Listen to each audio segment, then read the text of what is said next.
now tuned in to the cold, hard truth.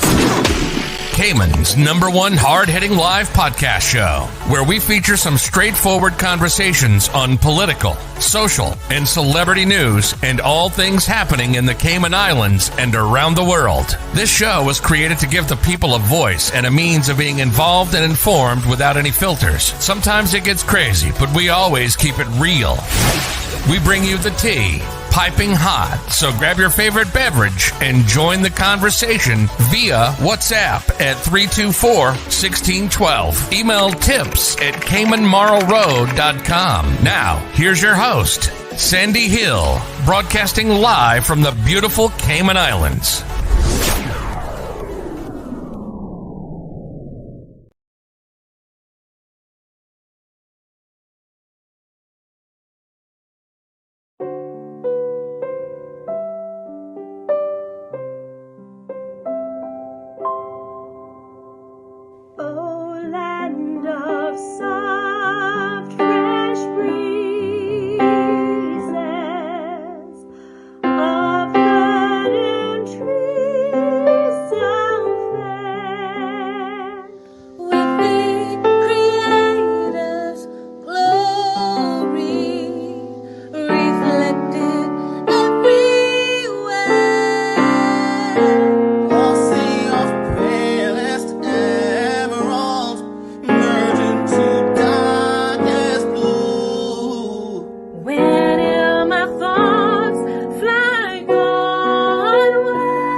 Kind of a quiet, I think it was kind of a quiet weekend, maybe. There was that like weird emergency landing at the BRAC. Oh, really? With an air, yeah. So I'm sure she'll be able to tell us more about that. Good morning, Sandy. Hey, good morning. What's going on? How you doing? Morning. I'm good. Running a little bit late today. First day of another camp for summer. Oh, okay. Oh, yeah, fun stuff. So what's this about this plane crash thingy in BRAC or emergency landing in the BRAC? Yes. Well, basically the plane had some sort of issues with a tire. Nose gear tire was blowing or something. Yeah. I don't know what that means. Essentially, yeah. So basically. Is that a Cayman Airways plane? Nope. Private jet. Oh, private plane. But okay. was there a government MP on there? Oh, yes. You know, we're going to give you the real sus. Ooh. So interestingly enough, they were. They be flying Cayman Airways?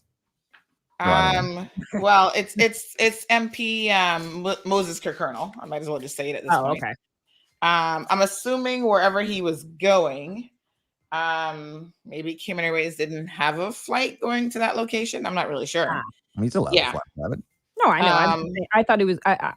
It is an emergency landing. I thought just going back and forth from here to the BRAC. No, I actually think that he was going overseas based on what I've heard. Oh, Oh, Yeah. so it was a like a business jet. It wasn't like a prop jobber. No. It looks No, like, this is this a real? luxury. Let me Oh, show you yeah. what it looks like. It is a I see. luxury plane. Yeah, I just turned And the. so the nose wheel did what? Yeah, So they I'm not an expert on these things, Blake, Mhm. but apparently there was some report of the nose wheel or tire or something. I think malfunctioning in some way. Okay. So And they would have realized that on takeoff from Grand Cayman, from Owen Roberts, unless they were leaving. They were landing. They landed in Brack. Is that what you're saying? Yeah, it says. Yeah, I don't know where they would have probably taken off. I don't know where they took off from. But yeah, no, it Or wonder was, why they wouldn't have circled back around to maybe land they it. were taking off No, from the back and circled I around. believe they were actually leaving Cayman Brack. Oh, I see. So then Okay. they did This circle is off. the plane. 4 persons on board, and And then they circled back around and landed. But everyone was okay. yeah. That's So the good news. that's the good news for sure. Everyone's Great. fine. They did. We actually have an actual picture of it.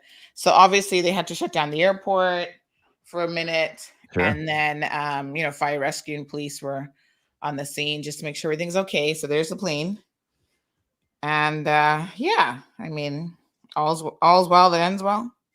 Oh, I see. Yeah. Well, good. I see the fire trucks out there, and Yes. looks like the plane was right on center line of the runway. So nice job with the pilot. By the Yeah, pilot, I sure. should say. For sure. So excellent. So yeah, that was a little bit of excitement for the weekend, for Friday. Glad everybody's okay. Anybody else? Anything else happen? Yeah, well, I think you guys had a big lemonade event. I kept hearing about it. We did. Island wide, there like over 40 stands. Oh my gosh, that's so awesome. Yeah, it was great to see all the kids out there, raising money for charities. And hopefully if you saw one of those lemonade stands, you bought some lemonade for $1 or $2. Yeah.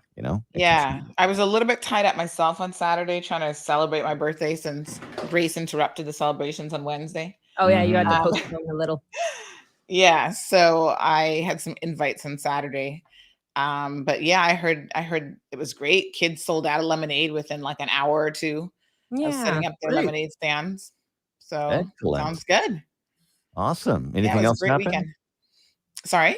Anything else happened? Yeah, well, we went by the Botanic Park, and we were kind of going to be talking about this morning, putting out a public plea to please contact them for anyone who can offer any assistance to the park, because it's not looking good. No, it's really bad. Yeah. Really? Yeah, they really got hit pretty hard. Huh. So we got to tour some of the facility. If you were able to see it, please, they really just need help. How about that new area that was just built? Yeah, the water parks kids area. Yeah, the kids area looked pretty good. How did that? Because that doesn't have a whole lot of trees yet. Right. Yeah. Yeah. The structure's held up. Yeah. I mean, some of those trees are so they're not going to be doing any new construction right now, but no, the construction's fine. But a lot of down trees, and there's some areas they're still inaccessible, and probably the sort of area that's damaged the most is actually the nursery. So we're going to talk about that this morning as well. Yeah, I did hear that. All right. We'll catch Sandy, who's just getting underway now on CMR. We'll catch up with you tomorrow. All right, my dear. Have a good one. Take care. All right. And what's coming up on Your Dirty? All right, folks. Good morning, everyone. How are you guys? All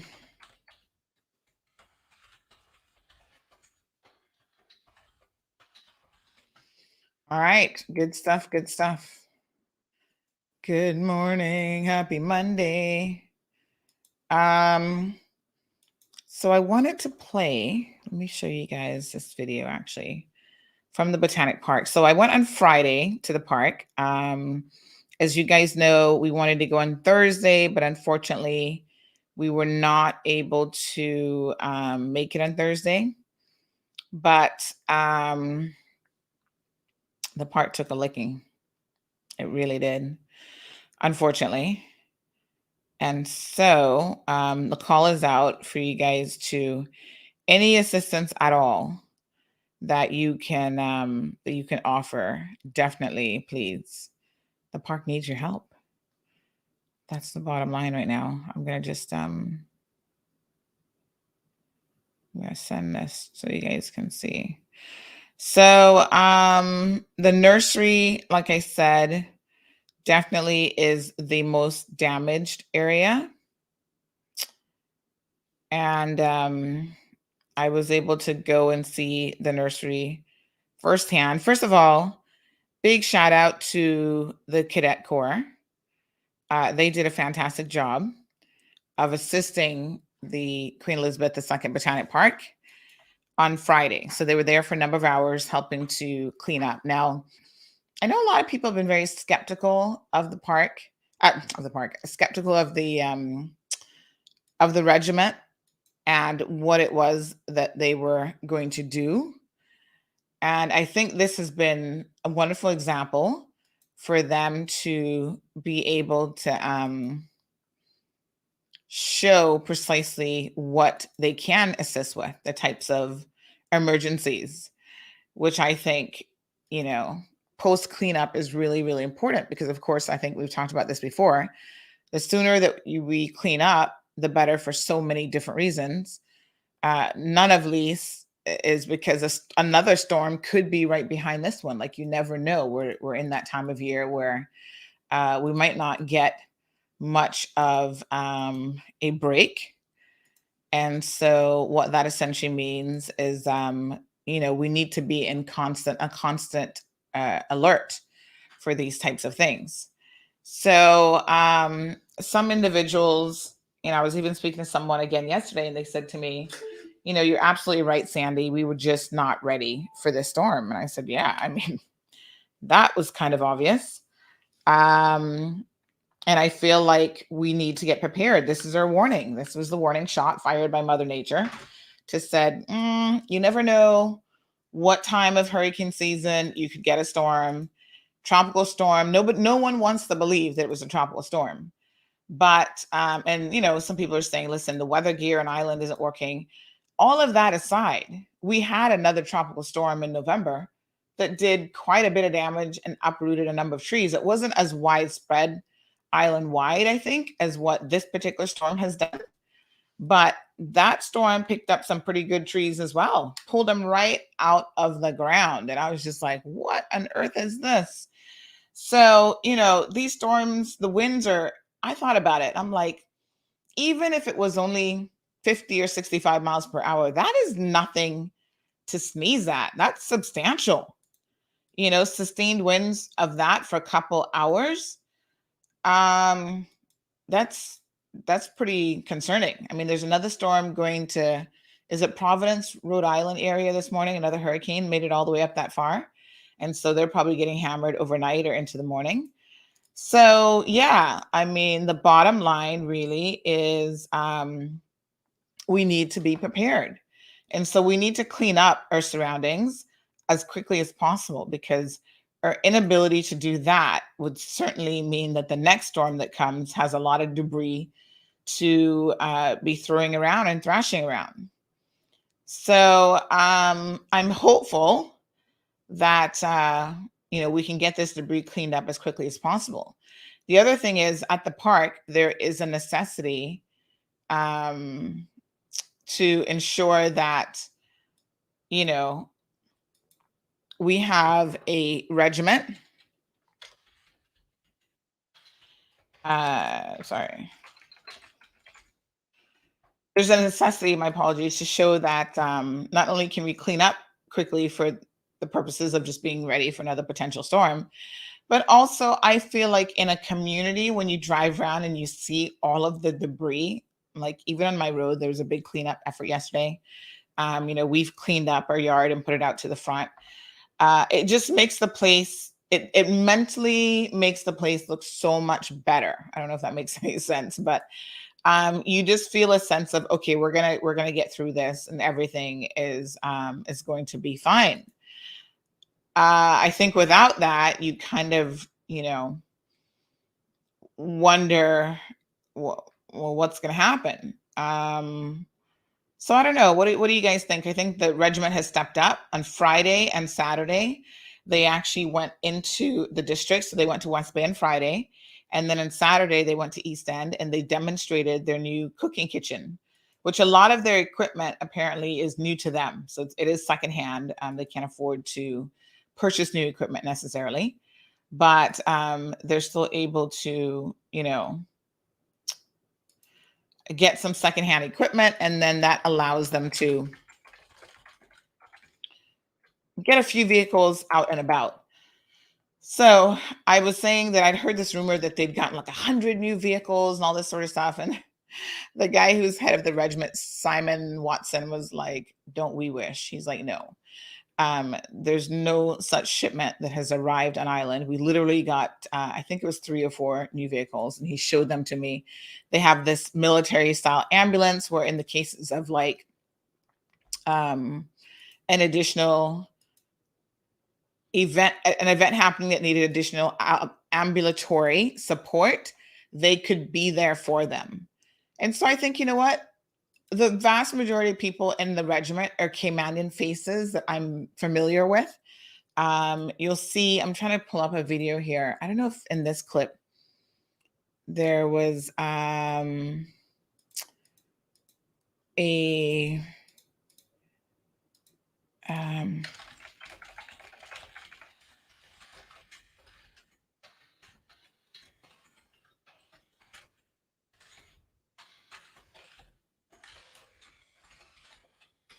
yeah, I don't know if in this one you see the young man from the regiment, but they were there supporting as much as they could. They did the after hours on Friday.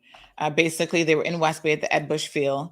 They set up the kitchen. Some of the regiment members are actually professional chefs. And this is where, again, I was surprised to learn personally myself that everyone in the regiment right now, these are volunteer positions. They have full-time jobs. They have other things that they're doing, and they're just volunteering their time. So they have employers who are flexible or who are willing to let them serve their country, especially during times of disaster relief and need, which I think is amazing. So there was one young man there, for example, who works for DART in the IT department. And if you guys saw the initial video feature that we did on them, he was saying that, listen, being in the regiment has actually taught him a great degree of discipline that he didn't really have before.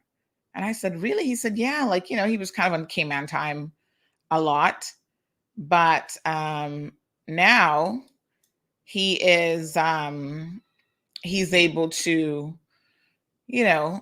arrive on time or arrive early when they say, listen, you need to get there beforehand. He does all of that. He's really focused. He's more focused. He knows how to iron his own shirts now, which is something he didn't necessarily do before. So I think that this is fantastic. I think that it's a good thing. And I must admit that the food at the event on Friday was delicious. Like, I'm not going to lie to y'all. I was kind of like, when I saw that little portable kitchen, I'm like, I'm not sure how much you can do with that. So I don't know how that's going to work, but I was pleasantly surprised. In fact, I was so surprised that I ended up having second helping of the curry chicken. It was Indian style curry chicken. So, a little bit spicy, but it was definitely very, very delicious. No word to lie. It was good. So I enjoyed it. And I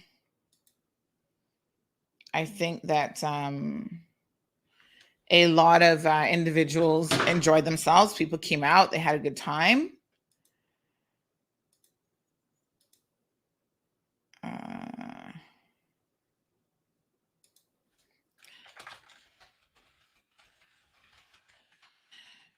So thank you so much, John. So how are they going to be called? They're called the Cayman Islands Regiment. That's their official name.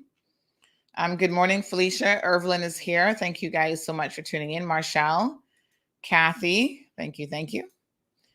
I'm going to show you guys some of the footage from the park because, like I said, unfortunately, the park really took a licking. So yes, they're actually going to be called. They are called the Cayman Islands Regiment. That's their name, and it's again, you know, people are skeptical, and I always find that people are skeptical of things they don't know and they don't understand. And I get that. Like, I totally get it. The mind is a very powerful tool. And believe me, it will make you think all sorts of things when that may or may not be the case.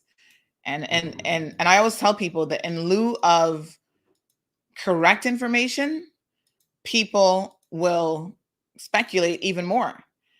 Good morning, Kathy. Good morning, Dana. Good morning, Rita. And that is why I always tell people the remit here at CMR is just put information out there. To me, information is always good to have in the public, especially. And so, you know, I personally believe in getting information out there, truthful information as much as possible. Because again, if we don't have that information, people will certainly speculate. They'll make stuff up, and I've seen it so many times, especially during times of national disasters. People are already stressed out.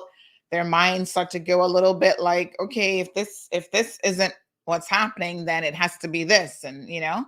So let's look at some of the video footage. I'm trying to download some of it because some of it is a little bit more in terms of content. Let me just see here now. So we were able to go into the park. Now I gotta tell y'all, I got bitten up by some mosquitoes, y'all. Woo! Lord have mercy. Those mosquitoes at the park were not playing around. I was like, listen, we can be friends, you know. You don't have to bite me up every time I come in here.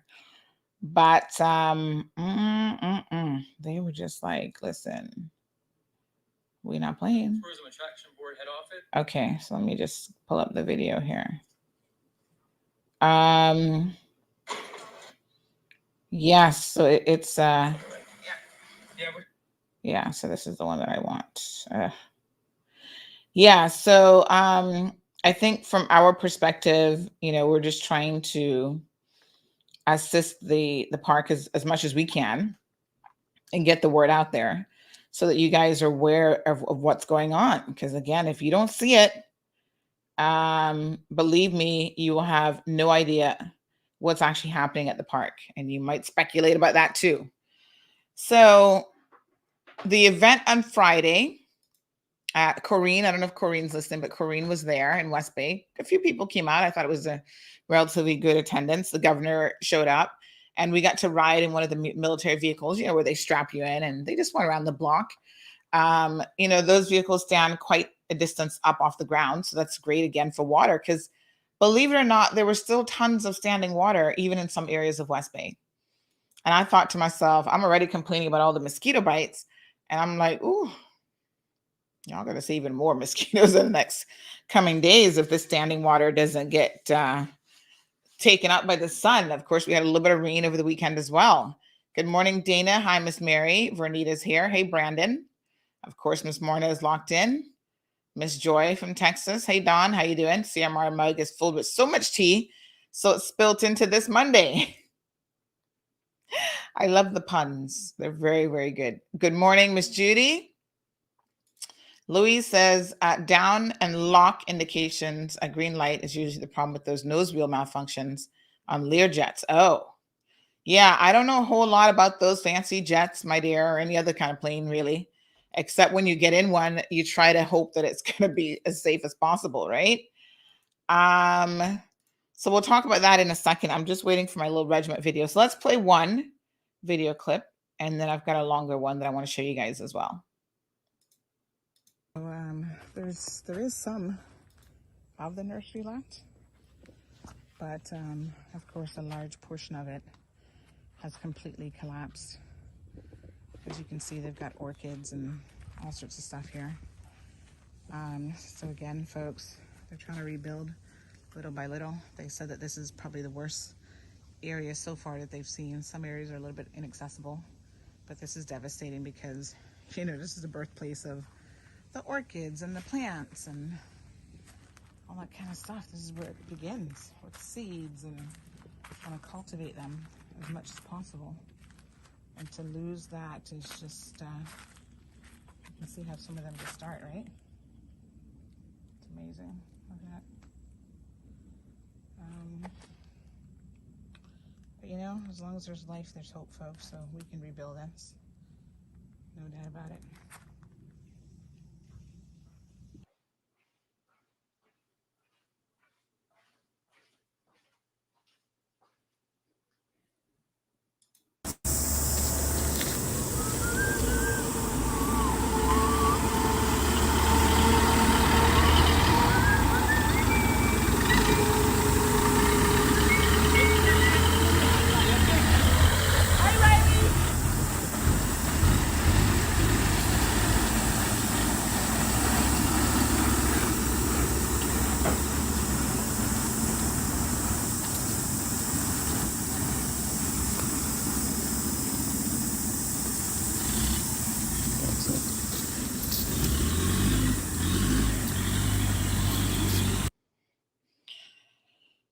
Yes, folks. So again, some information there coming out of the park. The regiment guys were there with chainsaws, and they were cutting down, you know, because of course, people, you need to be very, very safe with these chainsaws for sure. And so they were able to assist with that. The park has a generator at the moment, so they had that running. And I'm just going to see if I can. They were on generator power because, you know, East End didn't get power. And in fact, I think there's still some customers out there, I believe, I'm going to double check CUC's latest message, who may still be without power. So, you know, they're working as quickly as they can, but there's a couple sort of spotty situations. One of them, you guys might have heard, that some people have an issue because their neighbor's tree might have fell on their property line, or it might have fell on their whatever pole impacts their service. And guess what?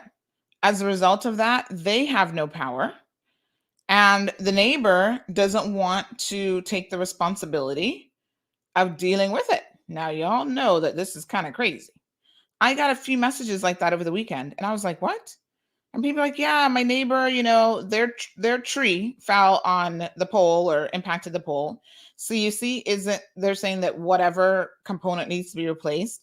And the neighbor is basically saying, oh, I'm not going to pay for that. I think we're going to talk to some lawyers about that idea of liability and kind of how that works, because I am very, very shocked and surprised that people do not understand the basic principles of law when it comes to liability. If it's your tree, you need to be cleaning that up, you know, but people are trying to avoid getting, I guess, having to incur the cost of cleanup. And to me, that's just unbelievable. So because of that, several people had no electricity, no power still, because there's a dispute. And I'm just like, are you kidding me right now? Because believe me, I would not be happy with that situation. And people were contacting me saying, hey, Sandy, what do I do? And I was like, well, you fix it because, you know, obviously you need your power back on. And then you deal with your neighbor afterwards in terms of the legalities of that. We're going to talk about insurance coverage too, child, because that's a whole other hot mess that people are calling me complaining about, which is so incredibly interesting. Ay. So we met a lot of the young men and women involved in the regiment over the weekend, and I was so pleased and tickled pink to see that once again, these were key man faces. You know, I was kind of hearing this narrative, oh, these are expats coming here running this regiment, and they're all expats in the regiment. And I thought, oh, well, let me have a look for myself to see what is actually going on. And in fact, that wasn't the case at all. I'm going to show you guys a picture here, and you're going to see exactly what it is that I'm speaking of. Because again, you know, we're all about facts on CMR, regardless of what people want to tell you.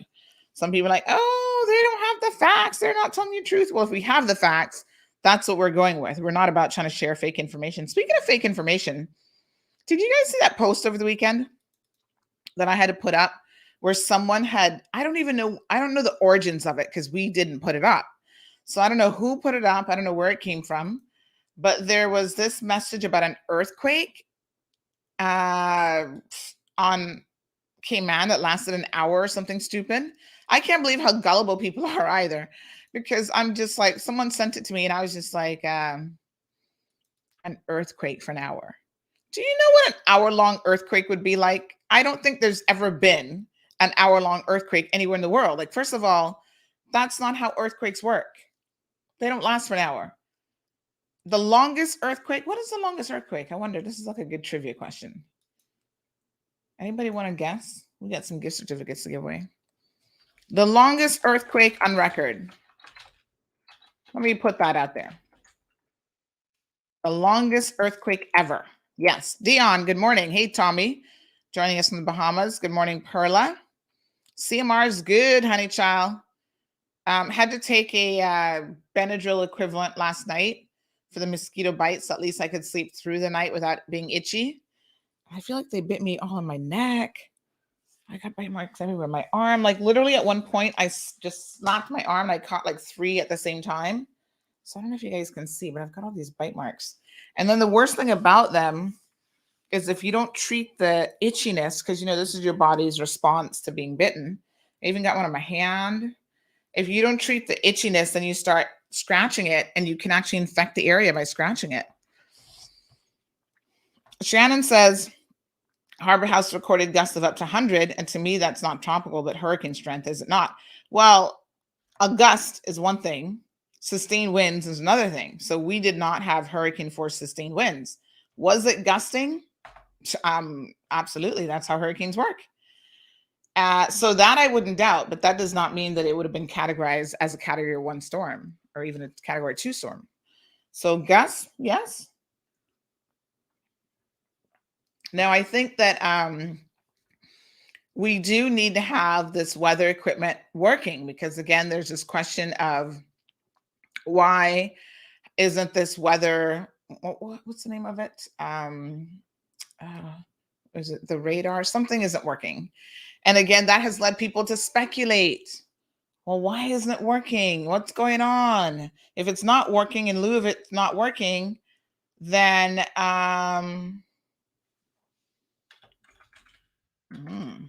we got a little bit of a breaking report here. In lieu of it not working, people are going to speculate about what's going on.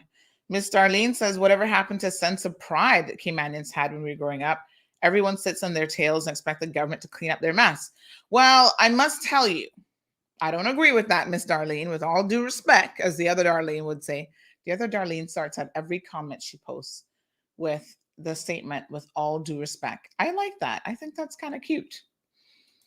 I don't think that's true because even when we drove around on Thursday, was it Thursday or Friday? Thursday, with the premiere, I saw people out there who were in their own yards cleaning up. We passed quite a few people that were out there cleaning up. And, you know,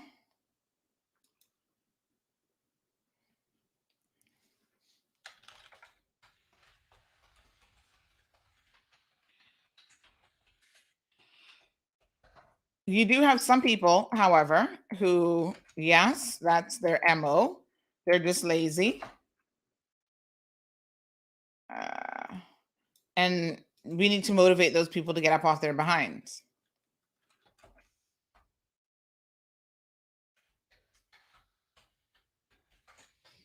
So what can we do about those people? How can we get them motivated? We're going to talk about that because someone actually sent me some recommendations over the weekend. I've already said that, listen, anyone who's on the stipend needs to get to work and start earning that money. Dana, I'm going to refer you to the video that we did last week. The stipend has been a little bit controversial, I guess, for some people, because they automatically assume that any sort of a regiment is like, this is not going to be good for us. This means we're going to have an army. You know, what are they trying to create? Someone actually sent me a comment, and I don't know why that person, I think it might be the governor's page, and I don't know who is actually who's actually responding to comments on his page. And I don't know if they were trying to be humorous or funny, but some guy named Incredible Enoch Crummy said, doesn't precisely speak to why they are armed, which the regiment isn't armed, but okay. So only in a natural disaster is perhaps a touch hyperbolic. But yes, they are a definite asset, and it was just reassuring to see them in action. So someone replied, an official response from the governor's office, and again, I don't know if they were trying to be funny or what they thought this was, but they said, if we have looting following a breakdown in law and order, you might be thankful they were armed. Worst case scenario, but better to have a plan. Child, we can't even get the police properly armed around here. So yeah, I don't know. That comment was a little bit flippant. And of course, people are like pointing that out to me like, what the heck is this? Yeah. Here's a picture of the regiment team that was at the Botanic Park assisting with the cleanup. And believe me, there's Mr. Barnes from Barnes Bartending. There's Mr. John in the hat, in the straw hat there from the Botanic Park. He's the general manager. A lot of these faces are Caymanians, I can assure you of that. So you actually have to be either Caymanian or PR holder of some sort. So you have to have permanent residency to be able to qualify for the regiment. A few exceptions, but that's the general rule. So all of these individuals would fall into that category for sure. So lots of young men. There's a woman in here as well. It's the young lady there. So lots of young men and women, and they were out and about. So here's me and Corrine on the military vehicle. I don't know the official name of this particular vehicle, but there we were strapped in, going for our little ride. Again, you know, one of the ambulances they have can carry up to 4 people. You know, a regular ambulance can't carry that many. And as you guys know, we're actually short on ambulances in this country. So that's an asset in the event that we ever have a incident, even a car accident. Think about this. You could very well have a car accident that more than 2 people or 3 people might be injured. And so the capacity to have a backup option, even just to transport people to the various hospitals around the island and medical facilities, would be extremely essential to have. So they're not providing primary ambulatory services. They are simply there as a backup option. And again, I think the lack of information about the regiment in some respects, you know, you kind of just got an idea that, okay, this is what's going on. You know, not understanding that the idea of the regiment has been in the works for many, many years. All of that puts things in context. Like, it happened during COVID. And I think, listen, all of you are so incredibly speculative about everything at the moment. You're speculative about how COVID got started. You're speculative about, good morning, Miss Beverly, joining us from New York. You're speculative about the vaccine. Like, people are just jumping on. I feel like there's a video I'm going to share with you guys at some point about this, but I feel like everyone wants to believe in a conspiracy theory. Like, we are at the height of conspiracy theorists, probably the worst it's ever been in the entire history of mankind, especially in lieu of the technology that we have, which I find is so interesting. We have the medical science, we have the technology available to us, and yet we want to speculate on every single thing. You know, things can be proven a lot of times, and we don't want to rely on the medical experts or the proof. We just want to, oh, yes, honey child, thank you for that tip. Accident, Lord Jehovah. Wow. So we have a serious accident. Breaking news, folks. My apologies. Just happened on Spot Street. People are trying to get the man out of the black car. Police and ambulance have been across maybe 2 minutes ago. So, hold on one second. We do have photos and the such. So we've got a video as well. Let me just make sure this video. Oh, Lord Jehovah. In morning traffic? How y'all what kind of speed y'all doing in morning traffic? No, sir.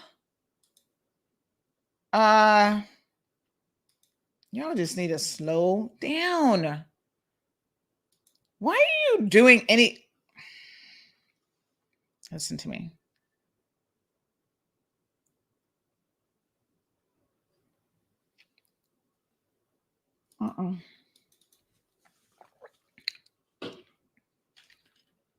Yeah.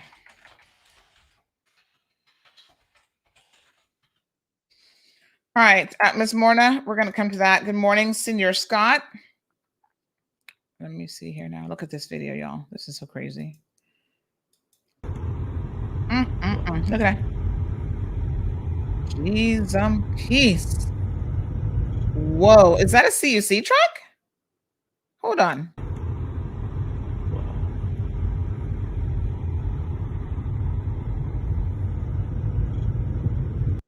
Does that not look like a CUC truck, or my eyes deceiving me? Child, let me try and look on my phone, because that sure does look like a CUC truck to me. Yes, I think that's a CUC truck. Yep. Whoa. That looks like a head-on collision too. Let me show y'all the picture here. Hold on. I tell you, people can't drive around here. Y'all need to slow down. Let me see here now.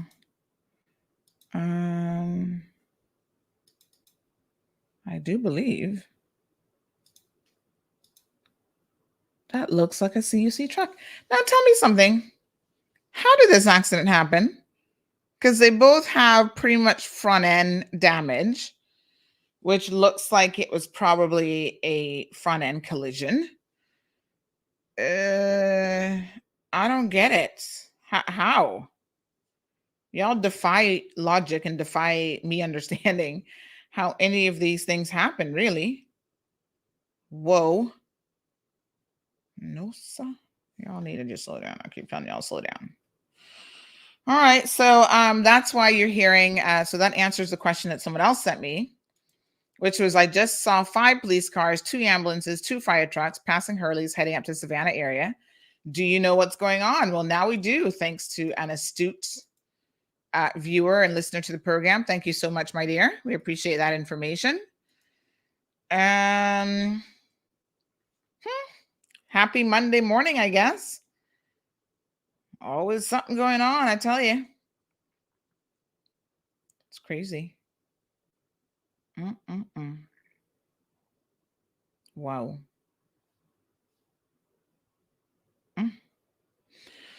Hopefully, no serious injuries from this incident. We've not had any word yet as to whether or not anyone's injured. I mean, they said they were trying to get someone out of the black car. So if he's stuck in the car, I don't know what has him stuck. It could just be that the door won't open. We can't speculate too much about what is going on there. But again, I beseech you all to please be careful on the roadways.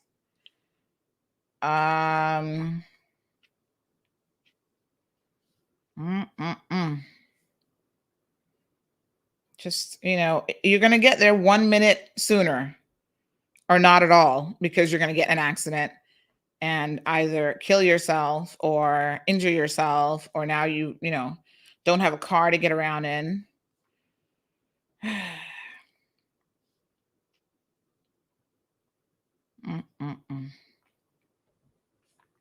What a mess. Just slow down. Y'all know I recently had a fender bender myself, and thankfully it wasn't anything substantial to speak of.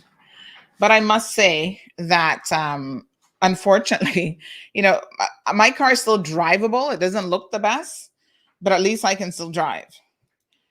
And I thought to myself, it's a good thing that I wasn't doing any more speed than I was doing, because I was literally pulling out of a side road. Like, I was at a complete stop, checking the traffic to the right, because that's where traffic would have been coming. I didn't expect any traffic from the left because you're not supposed to be there. That's the wrong lane. And that guy was in the wrong lane. And so, you're driving in the wrong lane. I'm like, why would you be in the wrong lane? Trying to take a shortcut. It would have taken him all of 30 seconds more, because this is Burger King and Walker's Road. So when he came out of the exit from Burger King, right, he was going to turn at the next immediate right turn, which is where I was coming out of. But my side of the road, because if you drive on the left here, obviously comes out before he would have gotten to his. So instead of just crossing the road like he's supposed to and be in the correct lane, he decides to take a shortcut and stay down the wrong lane and just make a quicker turn. It wouldn't have even been 30 seconds more. And I'm just like, are you kidding me? So as I pull out and run into him, I'm just like, where did you come from? You're not supposed to be here. And yet there he was. Dude, Don says his CMR mug got so much tea in it this morning, it's runneth over. Tasha says these smart ass people have to be at work at 8 o'clock, get out of bed at 7 and hit the road. And then they try to cut through traffic and they're driving like maniacs. Well, y'all need to give yourself enough time to get where you have to go on time, because it's not good out on the roadways. Now that poor CUC guy, he's probably either coming off of a shift, going to help somebody get reconnected with their power. So now CUC is down a truck. A driver might have whiplash. He might be out for the day. It's just crazy, y'all. Just slow down. Take your time. Drive on the right side of the road. It's like simple little things, All right, Don, we got some more tea for you coming right up. So just to wrap up about the regiment over the weekend, the food was Indian chefs. They can really cook, especially obviously Indian curry dishes. But they did a curry vegetable, they did a curry chicken, and they had like the basmati rice. Delicious. So I think it highlighted, certainly this event has highlighted what the regiment can do. Will the regiment ever turn into a full army? I don't think we're anywhere there yet, but you guys do know. I don't know why y'all pretending, why y'all are in denial that eventually the Cayman Islands will become an independent country, whether you want that or not. Is it going to happen in 5 years' time? No, unlikely. Is it going to happen in 25 years' time? 30 years? My lifetime? Maybe. But the United Nations has said they have an entire committee. It used to be called the Decolonization Committee. Now it's something else. The entire nation has said this concept of us wanting to be under the wings of, somebody else forever isn't what the UN stands for. That's not what they believe. They believe that nations should be sovereign nations. And you can perhaps redefine what that relationship will look like. But more and more, we're moving in the direction of being a sovereign nation with our own regiment, maybe eventually armed forces, smaller degree, and they're pushing us in that direction. Yes, we'll eventually get there. And the sooner that people recognize that, probably the better. Is that the sole purpose of this regiment? No, I don't think that that's the case. It's like the Cadet Corps. Remember when the Cadet Corps started up as well? You all were just as speculative about them. Well, why do we need a Cadet Corps?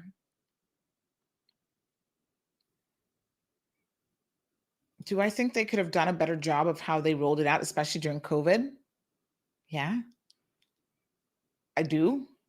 But I think that a lot of these government agencies, the governor's office, they don't necessarily get how to communicate with the average person, right? They follow the lead of GIS, which has been doing the same thing for 50 years. Oh, just put together a press release and send down, people will get it. No, that's not how it works.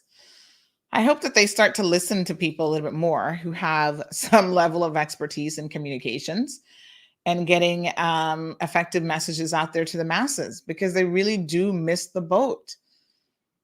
Some of them just do not understand how people are getting news, how they're engaging with each other in the year of our Lord 2021. And they need to get it together. Remember the whole thing, the rumor even with the governor's wife, and oh, there's this big conspiracy. We're all about conspiracy theorists and theories right now.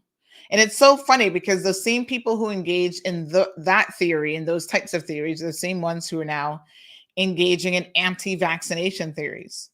Did y'all hear that there was actually 2 people who died over the weekend, 2 anti-vaxxers, big time anti-vaxxers, in the US? So another news tidbit, the traffic lights by Cricket Square are still not working, Cricket Field. They were working on that traffic light on, was it Thursday? They were working on it pretty quickly. So I'm surprised to hear that it still isn't working, because I thought that that was a done deal already. I thought that they had that working.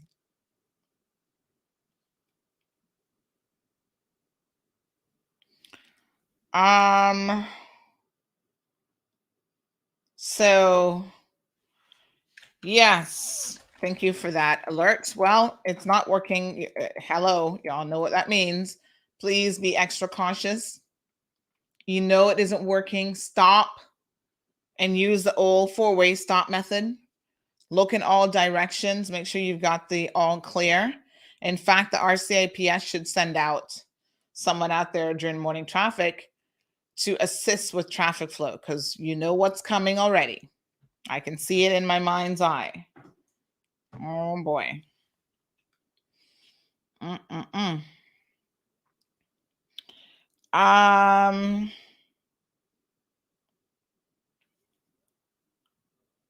So what a hot mess. Ay. So car diverted. Okay, so now here's additional information on that accident and spots. They've actually closed that portion of the roadway for now, I guess, until they can clean that up. And traffic is being diverted through the bypass. So once again, that's going to cause a little bit of an issue this morning with if you're rushing to get into work, you're probably not going to get there quite on time. So take your time. Thank you so much for the information there. We got like traffic spotters in real time who send us information here. So the good news is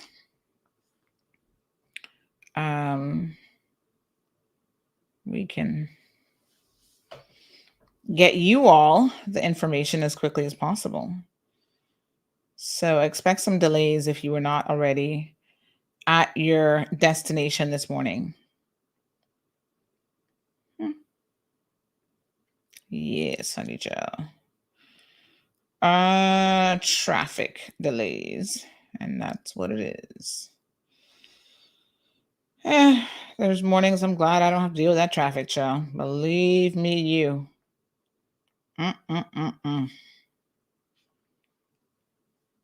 You know, I've been very fortunate in the last, oh gosh, it's been a minute that most mornings I don't have to deal with traffic at all. You know, sometimes you've got an early morning appointment and you still have to get in it. But even before this morning show, my hours of operation, well, once I had the baby, it was a little bit different because you have to get them to daycare and stuff at a certain time. But before that, I was loving entrepreneurship and at least having that flexibility in the morning where I could make my own hours up to a certain extent. And it wasn't the morning rush. So that was, thank you. Yep. More people saying traffic is backed up. I'm posting it right now. regardless of what's happening, y'all want the real. Yes. Y'all want it now. It's like those annuity payments. Those annuity commercials? How does the commercial go? I got my money and I want it now, or something like that. The immediacy of news has definitely changed. And that's the one single thing. Like when we ask people all the time, why do you like CMR? They're like, because you get it to us and you get it to us quick. My friend Kevin was sharing a funny story over the weekend. He said he met with some people, some Jamaica, and they were saying, I think one partner lives here, and they were saying how, boy, how does Sandy do it? They're like, damn, she gets the news out before it happens. They feel like, that I'm just like on top of it. And it's all because you guys are just amazing at getting me the information that I need in real time. And we certainly do post it up as quickly as we can. So yeah, traffic delays. The police are now actually rediverting traffic through the west-east arterial. And again, that's because of the accident we just told y'all about. So Flashpoint says, I don't agree with you. However, should it be what the UN wants or what the people of the Cayman Islands want? Well, Flashpoint, you can want, let me put it this way. And I hope you don't take this the wrong way, but this is just the cold hard truth. You can want whatever you want in life, but what you want in life isn't necessarily what you're going to get. So what you want in life is impacted by a lot of other factors. So what the people of the Cayman Islands want is one thing, but we do not live in a world or universe by ourselves. So we very much live with other people. And if the global mandate is decolonization, and you think that, Cayman will somehow escape that decolonization concept and remain a colony for the rest of our lives, then I think you are just being naive. So yeah, you can want that all you want. You can want that. In fact, this reminds me of what the UK said. The UK government said at one point when they were like, I think it's Bermuda has a special arrangement with the UK constitutionally. They have an arrangement that nobody else does. And so Cayman, during our constitutional reform, we're like, oh, well, that sounds like quite a good arrangement. We want that too. And the UK said, never in a million years will you get that. That was a one-off arrangement. They're probably regretting it, it seems like to me. But they were like, that was a one-off arrangement with Bermuda, and nobody else is going to get it. So again, we could want that. Yeah, we want that because that gives us a lot of autonomy and still hang on by a thread to the UK government should we need them. And it does create liability for the UK government, whether you realize it or not, having these overseas territories. And I think sometimes they don't want the liability because despite what Caymanians think, there's probably not a whole lot of benefit to them. Now, what's the benefit to us? Well, now that the UK is no longer part of the European Union and those passports are going to fall away and access to Europe is going to fall away, access to easier travel is going to fall away. From that perspective, what's the benefit to Cayman? That we still believe we should have a mother figure no matter what? Because we have had, as a colony, ingrained in our heads that all colonies fail. The biggest colonies in the world have not failed once they've gone independent. Australia, Canada, and America. You know why the Caribbean nations tend to struggle with independence? Because y'all don't have it together. And part of that is accepting what's coming down the pipeline and preparation. Having all the checks and balances that that will enforce accountability on our leadership and on our people. When you don't have all of that in place, of course, when you go independent, corruption is going to run amok. Leaders will get in there and do whatever the heck they want with no real oversight from the people. But if the people have a high standard of expectations when it comes to accountability, government oversight, and all these other things, that shouldn't change if you become an independent country. In fact, it should become more obvious that that's what you stand for as a nation. That's why accountability at every level, even the personal level, is incredibly important. So when you have people who are willing to let things slide and ignore certain laws and rules, it reminds me of like this weekend, there's a story, an editorial that came out in the Jamaican newspaper about this guy, Vibes Cartel. Is that his name? The one that's in jail for murder? I think that's his name, right? And the whole story was like, this dude is in jail and he's still getting access to US media and carrying out interviews. How do you have a jailhouse interview that isn't even approved by the prison authorities? Because the dude is in prison, like, and it's like he's not even in prison. He's just running the show. He's having, I'm surprised he's not putting on a COVID benefit concert in prison. But, you know, he's actually having access to a recording studio. I mean, he's doing all this stuff. And I'm not saying that prisoners should be put in a 2x4 cell and have no rights at all and, you know, all that kind of stuff. That's not what I'm saying. Don't get me wrong. But if you were living basically the exact same life that you are on the outside and the inside, what is the deterrence for you to even go to prison? You can get your ganja, your smokes, your cell phone access. You got women coming and going. You can get on the phone and have an interview with some big time media. It's like, what's the point? What's the point of prison again? Prison's no deterrence when you make it that good. And so there've been a lot of questions asked about how this man, I think his Vibes Cartel, is that his name? I don't even know what the heck his name is, but this dance hall artist, how he could go to jail for murder. It's not even like the dude is in jail for like theft or a low traffic offense or, you know what I'm saying? Murder. Like, you can't get more ridiculous than that. And yet, despite that, he is living what looks like a very normal life. And so a lot of people are like, how is this possible?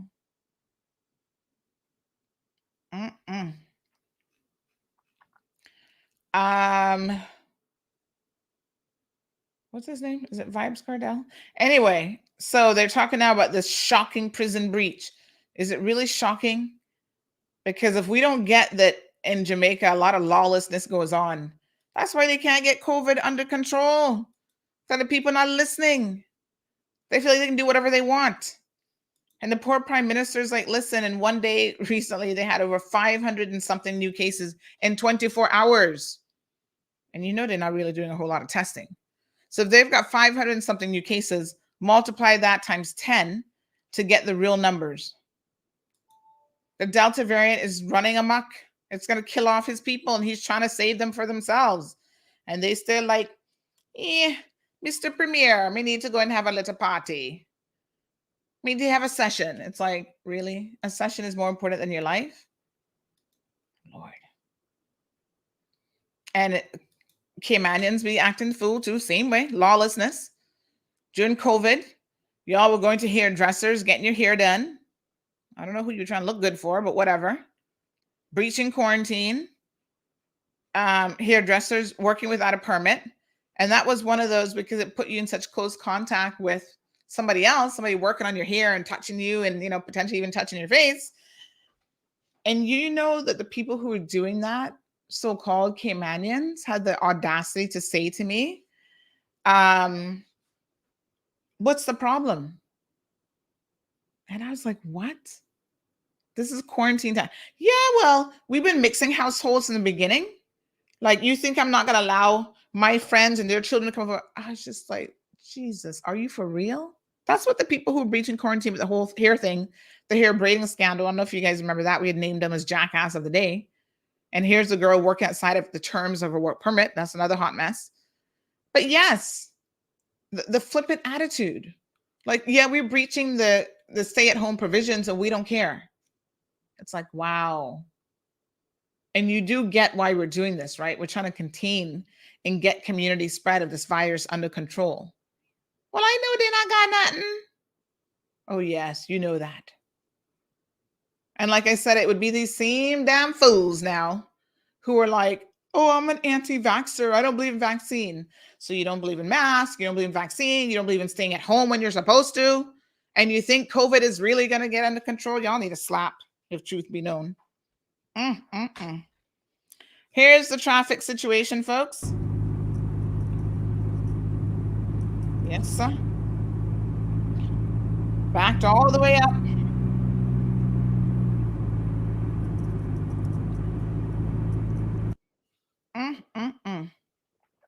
Well, if you never got to work early, you're going to be late.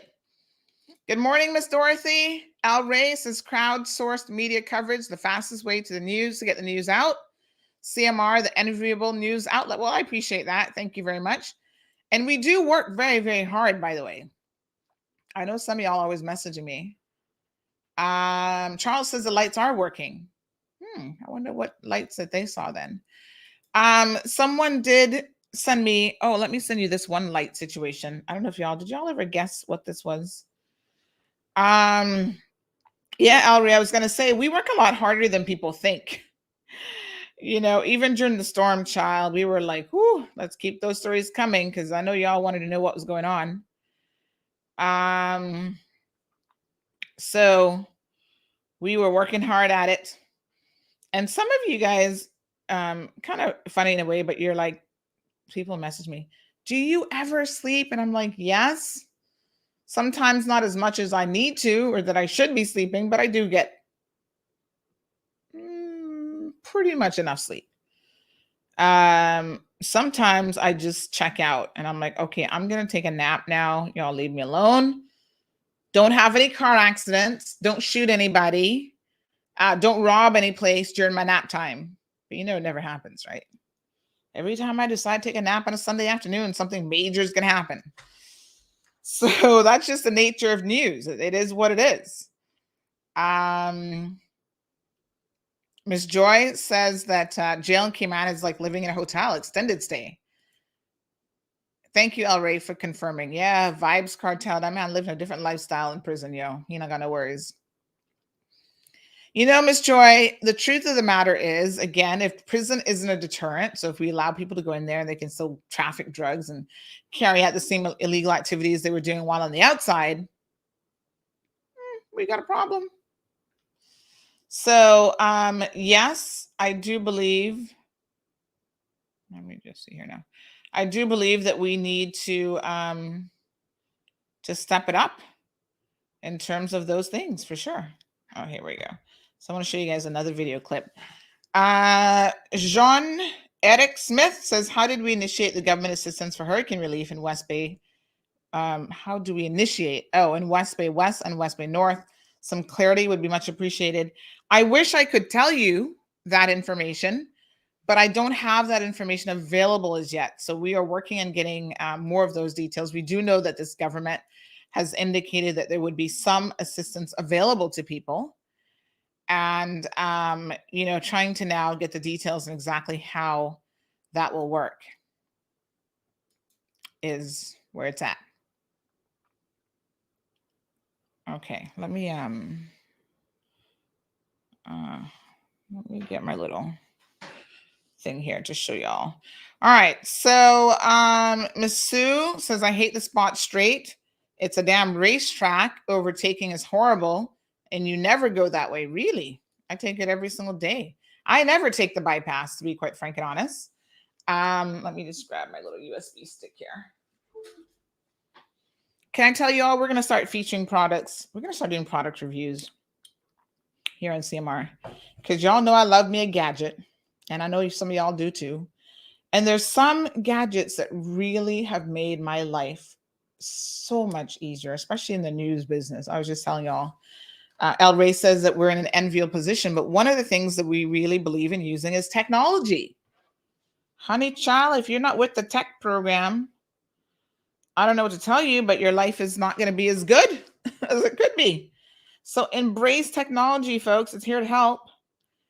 And for many, many years, I struggled with transferring stuff from my iPhone, to the PC. And it's not as easy as you think.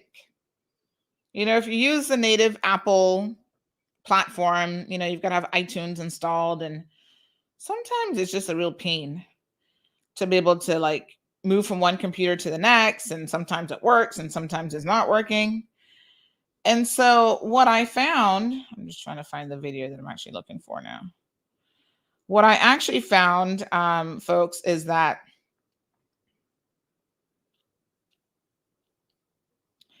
the I'm trying to select a few videos here I want to share with y'all. There are easier ways to get this done. And so one of the fantastic ways that I have found is these little USB. They're basically like a little photo. They call it this one a photo stick. This is a 1 terabyte. So terabyte's a lot of space. So this just plugs into the iPhone, as you can see. I know it's kind of, let me put my hand behind it. And then the camera will kind of focus on it. There we go. So this is it. I can't pull it out right now because I'm in the middle of transferring something. Transfer failed. Oh no, it says completed. I was going to say failed. So this is what it looks like, right? So that gets plugged in. There you go. It requires you to give it a big enough background. There it is. So on the one hand, it's the USB connection, lightning port. And then you flip it around. And on the other hand, it's the regular USB. And then I can plug that into computer. So hold on one second. Just like that, boom. And I have easy access to transfer stuff between my iPhone and the computer. And it makes my life so much easier, a lot easier. And it's super easy. So a lot of times I am recording on my iPhone. Like I said, these iPhones have 4K recording capability. Why wouldn't I be using that? So yes, we do have cameras because sometimes we need a traditional camera. But today is the 23rd. Let me just see what I got here. And then you can create folders on this as well for different stuff. So I'm just having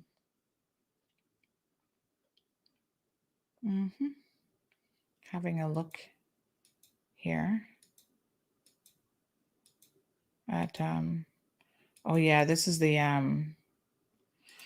only kind of strange thing about it is that the iPhone does have its own format. You know, Apple got to be special, y'all. They always gonna do something special. So they do have their own .mov format for videos. And so you do have to convert that to like an MP4. So I'm getting a little bit techie on y'all, but so I'm going to move this item out here. So I'm going to just cut and paste. But in terms of transferring it back and forth, it does make my life a whole lot easier. Yes. So that's fantastic. I got a little Grace folder here because there were so many photos with Grace. I had to create a separate folder for stuff just to keep it organized in the computer. All right. I do have to end up changing the video type.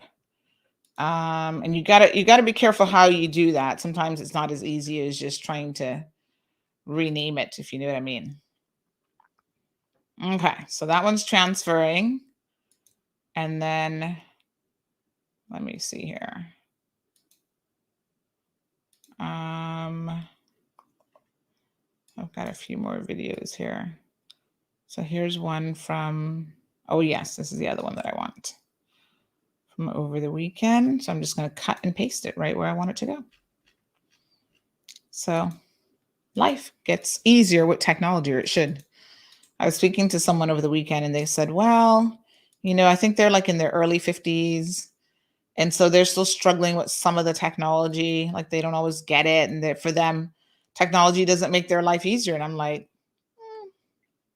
you're not embracing it in the right way. Because trust me, I couldn't imagine how much more difficult. Listen, 5-10 years ago, what we do now, even how we have this show, was literally an impossibility.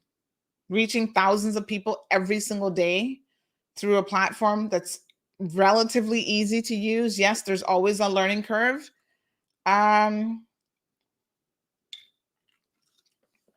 Would have never been that easy. Thank you, Miss Dorothy. She said, I really appreciate you putting the news out. I was unable to reach my Caymanian family. And I think that that's one of the reasons why we do what we do. We have a lot of people overseas that watch us, believe it or not. And they're like, I can stay connected to Cayman. I can know what's going on. They've got family and loved ones and friends and whatever here. Jamelia, that was an Amazon purchase, child. Y'all know right now that getting anything on island is a little bit tricky. And quite frankly, things like this, I find that you just cannot find in Cayman. I know this is going to sound crazy because to me, this isn't all that earth shattering. I think I'm going to order a few extra of these, but it is a little bit challenging to find certain things here because I was looking for a spare one the other day because I thought, okay, now this is when you want to have an extra one of these, right? And I went all over every single IT shop in Cayman, every single office supply store. Nobody had them. Nope. You ain't going to find it here. Aeropost, big shout out to your friends over at Aeropost. We're going to start doing some product reviews with them. Because little things like this, yes, that's going to make your life so much easier. Just get one. I use it. I can write it off as not write it off because we don't have taxes here, but I can say this is a business expense because it is. Most of the videos and stuff, the transferring that I'm doing is for business purposes. Trying to get you guys the latest video of whatever's happening. And the longer videos present a problem because a longer video, you can't just take and send it through WhatsApp or whatever, because WhatsApp, number one, WhatsApp compresses your video and photos. I don't know if you ever knew that, but it does. And then WhatsApp has a limit on what you can send as well in terms of photos and videos. So it's not always that easy. So now, like I said, iPhone got to be special. Y'all know iPhone already. So I do have to convert this MOV into an MP4. And like I said, just changing the name, unfortunately, doesn't do it. I would love to be able to just change the name. But in the case of iPhone and their proprietary stuff that they do, it doesn't quite work that way. But again, thank God for technology, because there's super easy software out there that allows me to convert it. So I just selected my little files here and then it says output format MP4. And I'm going to say yes. I even have the option of merging all files. I'm not going to do that in this instance. Let me change my file location of where I want it to go. I'm going to stick it in my videos folder for Tropical Storm Grace.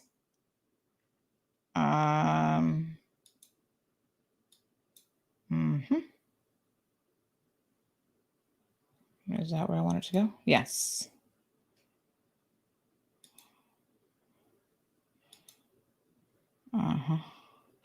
So,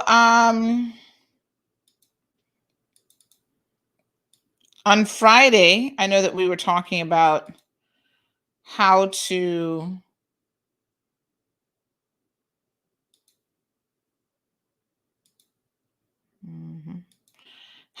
actually get ready for the next storm. Because I know we were not really all that prepared for this one. We were talking about some backup and sort of tech-driven options for giving yourself, if you can't quite afford a generator, there are some cheaper options available to you.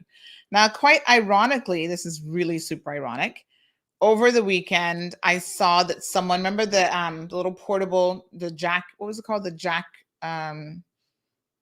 whatever. I've actually put it in my Amazon cart. I've not purchased it yet. Need to find some money, child. But that jack, whatever device that I can't think of the name right now, someone else in one of the Facebook groups that I'm in started talking about that device and how they have one. And they showed a picture of it and how it was such a lifesaver for them during the storm. And apparently you can buy little solar panels, like miniature solar panels to go along with it, that will allow you to then like charge it on the go sort of thing. And I thought, oh my gosh, that is legit cool. Like, sometimes you need that little extra. So it was quite ironic that I saw this discussion about this device, like literally right after we had talked about it on the program. So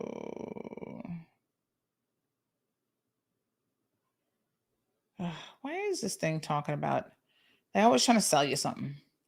Oh, the premium version. Didn't I purchase this already? Sometimes you gotta be purchasing stuff. Yeah, I've already purchased it. Didn't I?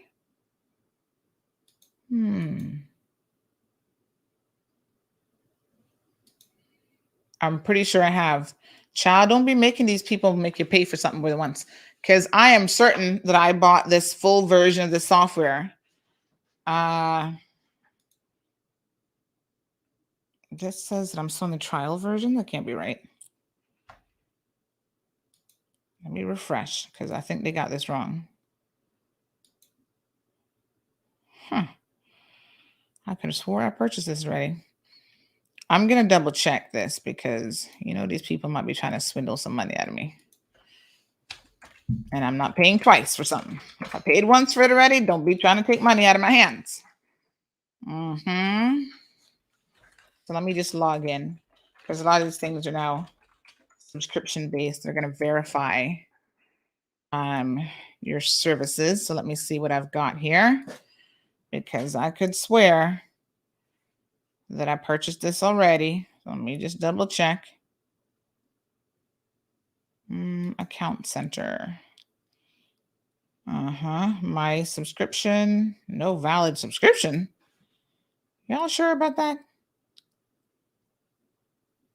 See, I've got it here. App access expiration date. I have the lifetime version. So why is it telling me online devices? It says 1. Let me just make sure that this is yeah,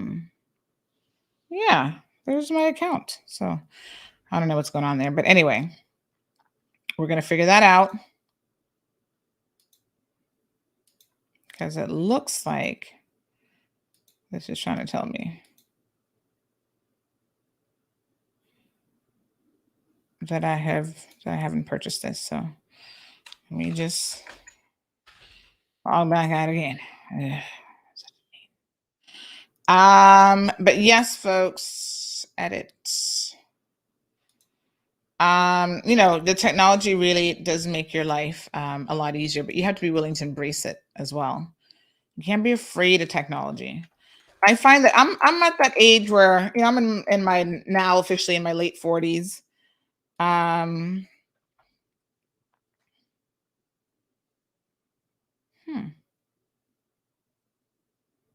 This is strange. All right, I'm gonna figure that one out later on because it seems to be telling me that I haven't purchased it, but then I can see where I have that I have. So I need to figure this out.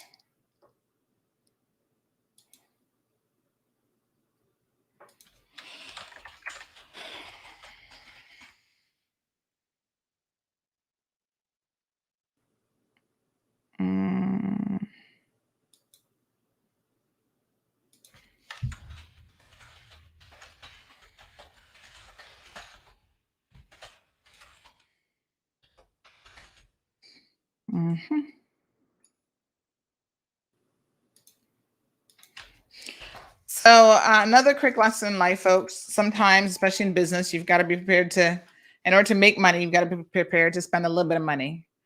So Louis says, yes, that's awesome. Flash drive for the iPhone. I love it. Yes. And, I have used,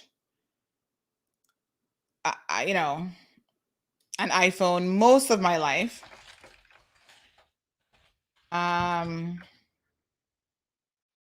Because at the end of the day, I've tried Android devices for a minute and they're a little bit challenging for me to wrap my head around. I know some people are just like, oh, but I love it. Blah, blah, blah. Yeah. But still, they don't really work all that great for me. I really have given it a shot. Like I've been like, nope, can use an Android device. I used to have a backup Android device here for something.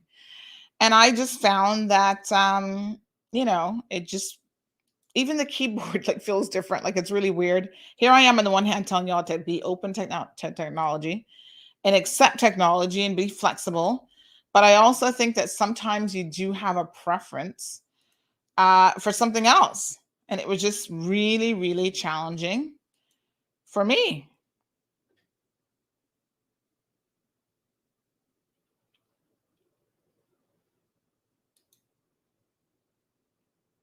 Mm-hmm.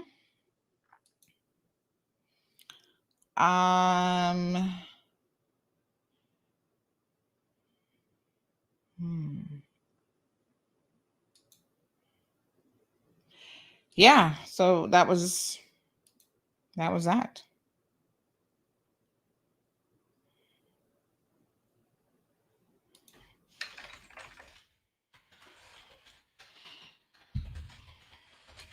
So there's a lot of things that I find, even in terms of like transferring stuff, like your contacts and whatever across the iCloud, does make life a little bit easier. Some terrible news coming out of Tennessee today. So sad, the floods wiped out families. What? Is this a flood because of one of those storms that was out there? That's crazy. So Jamelia wants one. Yes. And in fact, hold on. Let me just go to my little Amazon account. I got to tell y'all a joke about Amazon. So my daughter will say, I'll be like, okay, let's go. Sometimes I allow her to go on Amazon and we can look at stuff that she might want and she gets to pick out something. So child, she's like, so she thinks now that everything comes from Amazon. Children, their little brains, right? So I overheard a conversation with her the other day. She was talking about something and she said to someone, where did you buy that from? Amazon? Oh my God. I had to laugh. I was like, that is so funny. Because she legit thinks that everything comes from Amazon. And guess what? We just came out, well, we're still in COVID. So yes, at the moment, oh, it says that one's no longer available. Can't find that page. What? And see, this one is a really good one. All right, let me see if I can find another one similar to it. So I just got that in April and already it says that page isn't available. Huh. All right, but don't worry. There's the one good thing about Amazon, child, is they always got more than one option available to you. I really liked that one though, because there's some other ones. Child, this is why sometimes when you see something you like, I like to order more than one. I'm just saying. Let me just check something here. I want to check the brand of this one because this brand I really like. Oh, I'm so sad that this exact one isn't available again. What the heck? All right, I'm going to check out this brand to see if I can find another one because maybe they've replaced it with something else. This is a 1 terabyte. You can get other sizes as well, like the 512, but I figure 512 you'll use up in no time, let me assure you. And even the software that this particular one uses, I find is very, very easy to use because I had another one that one was a little bit cheaper and it kind of fell apart really quickly. So I'm going to find, because now there's a whole ton of them. So I am going to find the, I'm going to find another one that is that exact same manufacturer. Hopefully they have another model. So let me see if I can find out. View order details. I'll find out what the it doesn't really say it didn't really say the like company name on it. I know what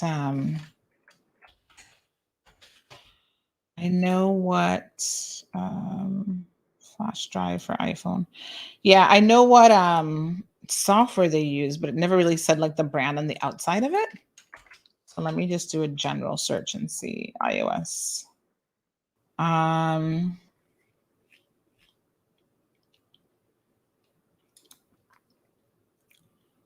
I'll track it down.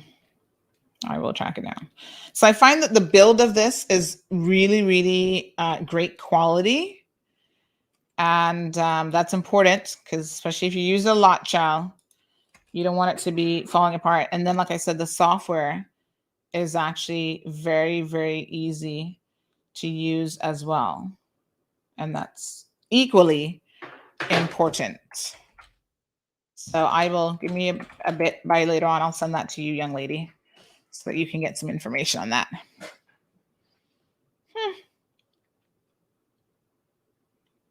And then you get them so they're M5 certified and that sort of thing as well.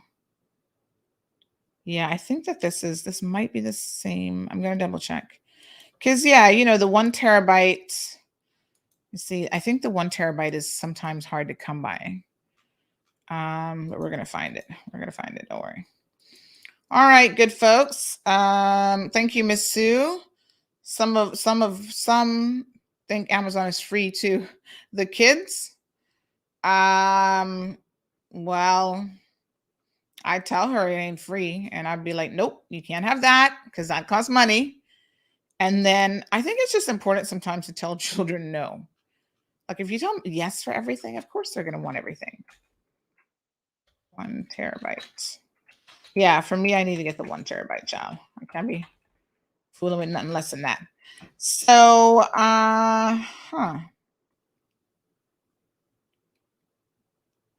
obviously, the more space you get, the more it's going to cost. You know, I can't find that particular one anymore. You see, this is why, listen, sometimes you see something that you really, really like, order 2. Just take my word for it. Just order 2. I mean, because then when you can't find it, you're like, why? Aliana says, now, Sandra, no iPhone versus Android. If Amazon buying was as easy without the headache of overinflation of tariff and dealing customs nonsense, 1 click, the item is at my door. Lots of business would go out of business. What? Sandra, thank you. Woo! Good news. Breaking news. The FDA grants full approval to Pfizer BioNTech. This is lovely news. Boom. Mic drop. All you anti-vaxxers in your faces. That is 1 less excuse for y'all now. Take it or leave it. Breaking news. I'm going to send this to my little news group right now. What's up, news group? You can join us, 324-1612. Breaking news. Look at that. That's why I love my CMR peeps. Y'all keep me in the loop. Let me see if my little writer extraordinaire is on it. Let me message her, child, because I want to make sure she's going to be the first news source in the Cayman Islands to have that up. I feel sorry for you anti-vaxxers, but the evidence just doesn't support your position. So I was talking to somebody this weekend, speaking of anti-vaxxers, child. I was talking to someone this weekend who's like, now they're having heart palpitations. Somebody else saying the light by Cricket Square is out, and somebody else said it wasn't.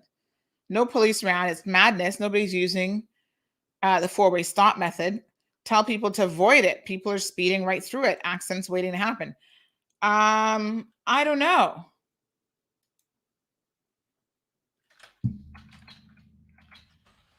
Okay, well, somebody else said it was working, so now I'm confused. I'm legit confused. But isn't technology beautiful? And that, you know, I can get a tip from Sandra. Thank you so much. And just like that, within a mere second, I can email our regional correspondent and have her be on it. And El Rey can confirm that, yes, the Cricket Light Oval is still out. So who says that they weren't out? I was confused. Maybe they're talking about different satellites. I don't know. But you know the one by Jake Scott? Did you guys see the video that we posted about that a couple days ago? Apparently, they put one of the lights like in the wrong way, and it says something totally different. I'm like, Lord, it's bad enough that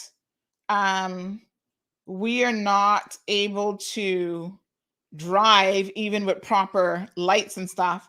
Now, whoever installed that is trying to confuse y'all, because it literally had like the proper lights up here that said red, and then there's one on the side that was turned the wrong way, and that was showing like green or something. So, some person going, red, green, what do I do? Let me just run through the intersection. No, sir. I was just like, y'all just, ooh, that was kind of interesting. But yeah, someone sent that video. Did I post that one up? I thought I did. I thought I posted it. I need to double check. Because I was like, ooh, when y'all spot this mistake, let me know. Because I'm just waiting for the accidents to start. So hopefully someone else who matters spotted it. And they're out there correcting that situation, or it has been corrected already, hopefully. Lots of lost license plates around the area, folks. So if you, I'm trying to find that video. Did I ever put the video up? I'm looking for it now, but I don't see it. Strange. I'll find it. Maybe I didn't put it up. By the way, sometimes when you message me on WhatsApp in particular, because I do get a lot of WhatsApp messages, let me invite you to follow up, because sometimes I see the message, so it might be showing that I've read the message, but it doesn't always register. And sometimes it does register, and then I get distracted by something else. So do a quick follow-up, because it's not like me to not respond. And then sometimes, like this weekend, I was going back to old messages that I hadn't responded to, and I was responding to those. But if you message me and you find that in a day or so I don't respond, by all means, follow up with me. Like someone sent me I don't think it was an iPad, but some kind of tablet that had been lost in their business, and I hadn't posted it and I didn't respond to them. And then when I was going back through my messages, I was like, oh my gosh, I didn't see this message. So I said to them, listen, if you message me and I don't respond, please just do a little bit of a follow-up, because I get a lot of messages. So rest assured that that's happening. But this is good news about the vaccines. Thank you so much. Yes, I think that people need to. So Jamelia says it was on Instagram. Oh, I think I put it on Instagram. I didn't put it on Facebook. And normally I cross post between the two. So maybe I forgot to put it on Facebook. Booster vaccines. Is it the same dose? Or is there anything different about the booster? This is where we need to get some information. I'm not 100% sure, to be honest, Sue, in terms of that. But yeah, I mean, there are other things that you have to do boosters for. So I would not be surprised, or I'm not really surprised. There's some vaccines that don't give you lifelong protection. And especially if it's something new like COVID, But child, y'all have gone crazy over this COVID situation. So much so that I hear people saying, oh, it's not a vaccine, it's a bacteria. Child, y'all see me stretching my head, because I'm trying to expand my brain around the foolishness that y'all be saying. It's not a vaccine. It's not a virus. It's a bacteria. Okay. And you're using that logic because that's going to support what new crazy ass theory that you have. Someone sent me a video over the weekend of a guy in Barbados who stood up and started talking about this listen, one way to confuse people, and people do this ish all the time, is to use big words. It makes you sound like you know what you're talking about. It's a tactic of scammers. Use big words and you sound like a medical professional and you don't know what the hell. It's like gibberish. Oh, and the extra accelerator of the Cooper analyzer, all of a sudden it's like, what? What are you talking about? What did you say? But it sounds good, doesn't it? Doesn't it sound like I know what I'm talking about when I start to use big words? Are y'all not equally confused by big words? Lord have mercy. Don't be fooled. I watched a very interesting show yesterday about this guy, Ron Perlman, who had scammed all these people out of so much money. And he was the one who developed the founder, I guess, of NSYNC and Backstreet Boys. Like, he was into the boy bands. And then he leveraged his limited success. But even to those bands and those guys, he was scamming them. They said that they worked for like 2 years straight, touring, working every single day. And then they got a check at a big fancy dinner. And they thought, oh my God, this is our $1 million payout. We've been working so hard and making millions for the record label. He set up one contract that their lawyers were like, why would you sign this? Why on earth would you sign this? But again, when you don't know, you don't know. It's just unbelievable. Somebody said that the Eastern Avenue light was out up to last night. So I'm guessing they're working pretty hard, folks. But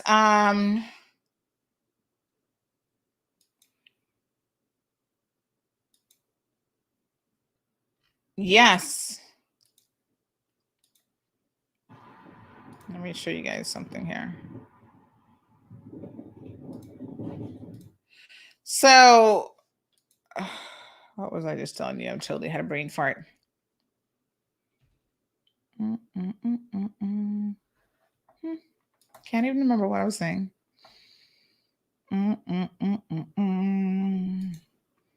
So I guess it's off and on working. I don't know. So all along, people. Yeah, this is a thing live.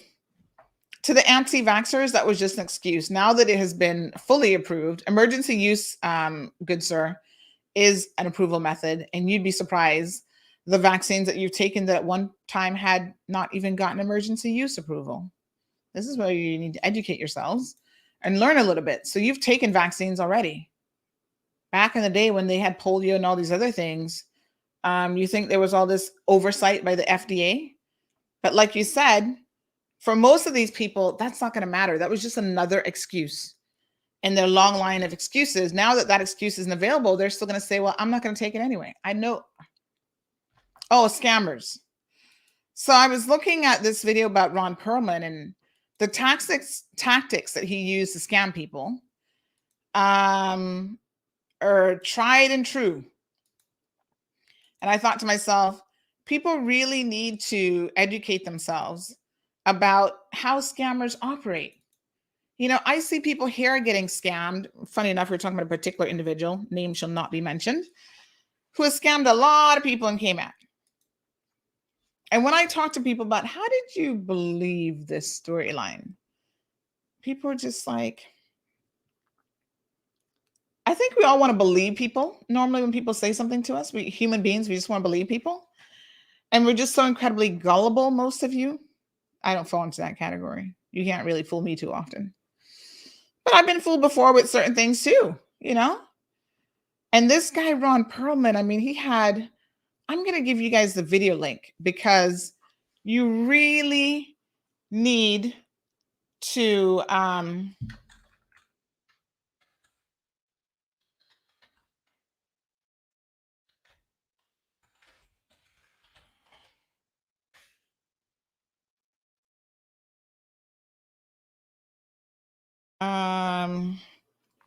you really need to understand, I think, how scammers operate so that you, oh my gosh, thank you. I have misspoken. Thank you to our astute listeners, not Ron Perlman, Lou Pearlman, totally different people. So Ron Perlman is the actor. Lou Pearlman is the scammer, wannabe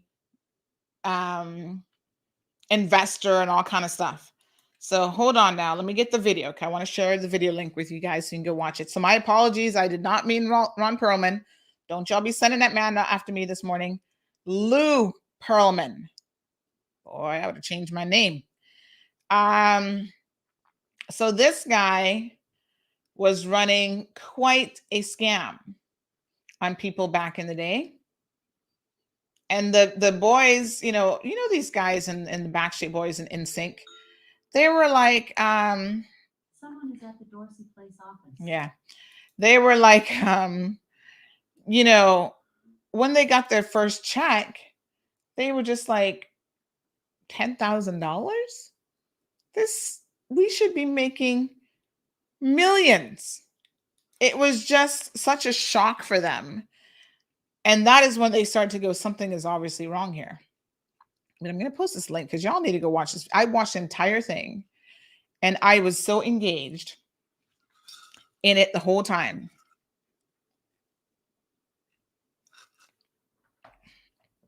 It's called The Boy Band Con, the Lou Pearlman story.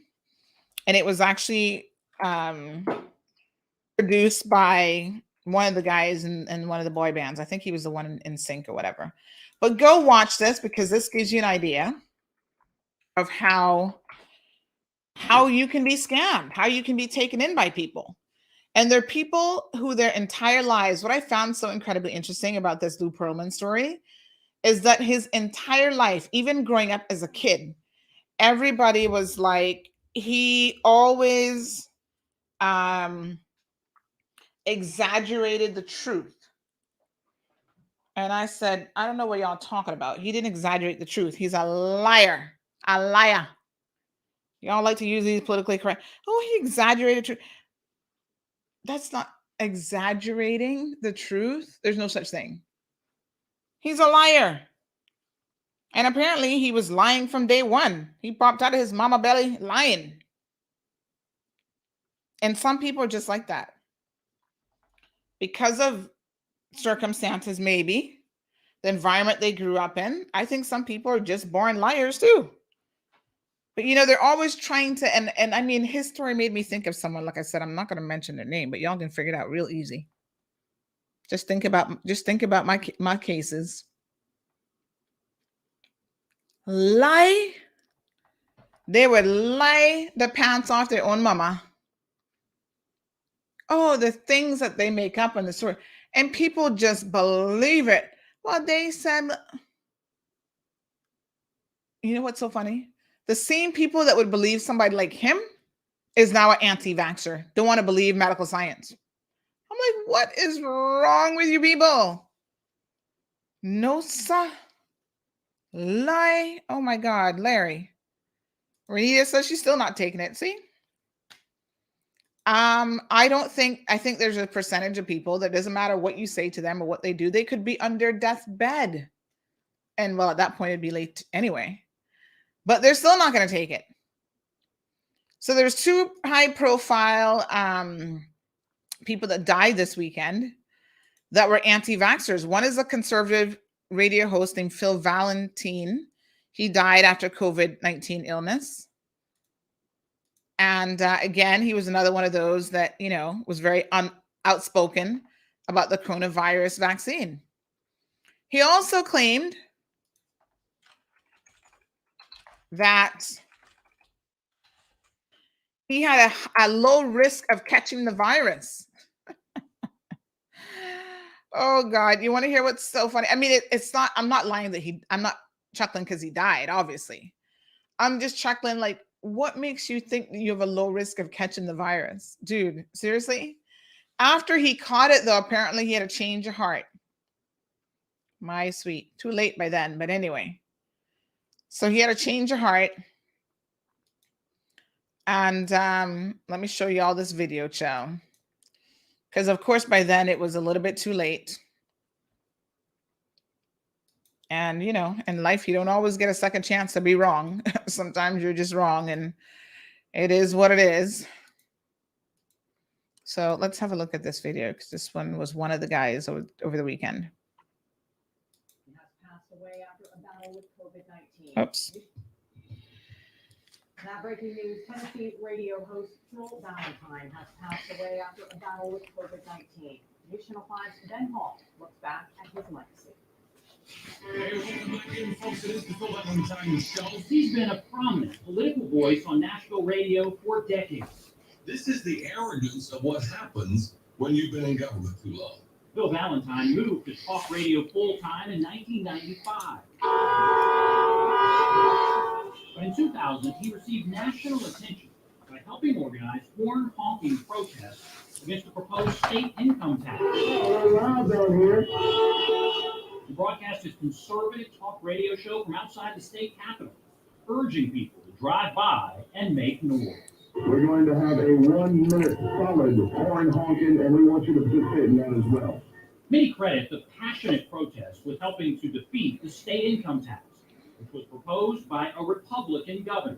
We may have an income tax. There may be no tomorrow. He later wrote a book about the protest called Tax Revolt, one of several he wrote over his career. He often discussed how his father was a Democrat elected in the U.S. Congress. Valentine was a different route. This kind of all together in. I mean, you got people who do not realize that this is taxpayer money. His strong opinions helped get his radio show syndicated, airing across the country. How stupid can you be? But his greatest influence was in Tennessee. Valentine felt Republican Speaker of the House Glenn Cassidy lied on his show by claiming a News Channel 5 investigation was inaccurate. It's always the cover-up that's worse. He turned on the speaker. But I'm expecting honest answers. I'm not expecting somebody to use me to spin his story and spin his web. Not long after that, Cassidy resigned as Speaker after losing support from a majority of Republican representatives. I don't appreciate the fact that he came on my show and lied to everybody out there. Recently, Valentine voiced skepticism about the COVID vaccine on his radio show and in tweets. In December of 2020, he tweeted, "I have a very low risk of A, getting COVID, and B, dying of it if I do. Why would I risk getting a heart attack or paralysis by getting the vaccine?" He even recorded a parody song, Vaxman, mocking the vaccine. He said, "Vaxman, yeah, the Vaxman." Last month, it was reported he had COVID. Soon, updates from family and friends indicated how serious it was. Valentine's brother said Phil regretted not being more pro-vaccine. He wrote, if he got back on the radio, he would encourage people to get vaccinated. Valerie, you're up next to the Phil Valentine Show. Valerie, how are you? According to family, Valentine fought hard but was unable to beat the virus. Are you kidding me? He knew how to get attention and generate controversy during his long career. What? I mean, what do you think? What does he think my reaction will be? That legacy follows him even in his death. And that was Ben Hall reporting. 99.7 WTN posted about the news on Twitter, asking people to keep the Valentine family in their thoughts and prayers. What a mess. What a mess. I mean, you cannot make this stuff up. You really can't make up that this guy was such an anti-vaxxer. Talking about, oh, what's the likelihood of him catching it? Not only does he catch it, but he dies. I mean, this attitude that, oh, I'm not going to catch it. Oh, I'm not going to die. I was like, wow, you're special because COVID's going to miss you because they've been healthy people, young people. Now a lot of younger people are getting this Delta variant and they're being hospitalized. We're going to talk about that later in the week. We've got a colleague who's working on getting us an actual epidemiologist on the program. Y'all want some experts to talk to? Hopefully we're going to be able to work that out for you, like the real experts. So someone sent me, watch me, Alexa. Why is she so loud this morning? Someone sent me a video over the weekend with this guy in Barbados. I'm going to do a completely separate video on it, but he stood up talking about, I'm a this and that. Like he gave all these long titles that he supposedly is, but I couldn't catch his name. The most important thing, which would have been his name, right? He didn't say very clear and he only gave a partial name. So y'all, I had to track down this man's name, and you would not believe that I do have a name. I'm going to be doing some research on him, but his name is Fred Corbin, and he wouldn't even give his name clearly in this public meeting at some Barbados agency, some government forum or something about COVID vaccine that he was at. If you're supposed to be an expert, please say your name clearly so we can look up your credentials. You want to hear the funniest thing? He claims that he's an aerospace engineer and he's some medical professional. He got one long slew of titles, right? Hold on here now. Let me see who sent this to me. One person came on who's been claiming that their health issues is related to. So it says new scientific evidence. Here you know, new scientific evidence offered by biochemical weapons expert in front of Barbados government panel during a public forum. If y'all stupid one more time, I swear, I'm gonna really ask God to intervene. Say what? What did you just say? New scientific evidence offered by biochemicals weapons expert in front of Barbados government panel during a public forum. Oh yes, because Barbados has a dime a dozen of biochemical weapons experts. So now the theory continues that, oh, this vaccine is a biochemical. I can play just the first couple seconds of it because, like I said, I'm going to be digging deep into this one to bring the light to y'all. But listen to how he starts out, okay? Corbin. I'm a professional race car engineer. I have a background in nuclear, biological, and chemical weapons study. And I also have civil engineering, aerospace engineering, and marine biology as core-related subjects of study. All right, right there, honey child. Just let me stop it right there. That is literally the first 30 seconds of what this man has to say. He's not no friggin' expert, you donkeys. He does not even say he has a degree in these things. He has areas of study. What the hell is an area of study? Marine biology? What the hell that got to do with COVID? I could literally go on the internet right now and study something for half a day and come back and say I have an area of study. That don't make me no damn expert. And certainly, it does not make me a biochemical weapons expert. This is what the person said to me. I'm like, is something wrong with you? Oh my God. I'm like, are you crazy?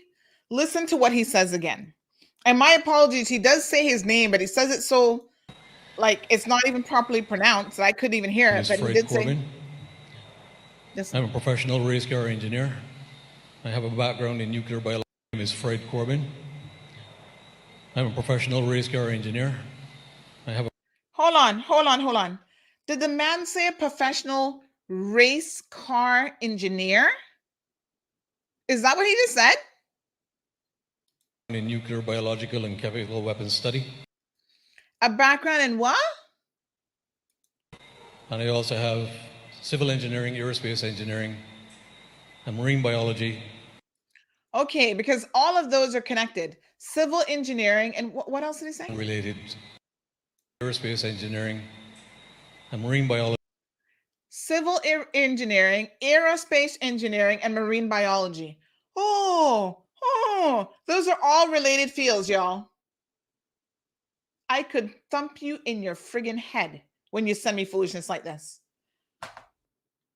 People, you know there are people who are marine biologists and you specialize in that and you spend your entire life in that. Oh, he got every degree. He got every, not degree because he never said that. Areas of study, aeroscience, racetrack engineer. Woo. What do you say? Marine biology. He probably went ocean diving every day for 20 years. Now he thinks he's a marine biologist. Study. Those areas are not even remotely connected.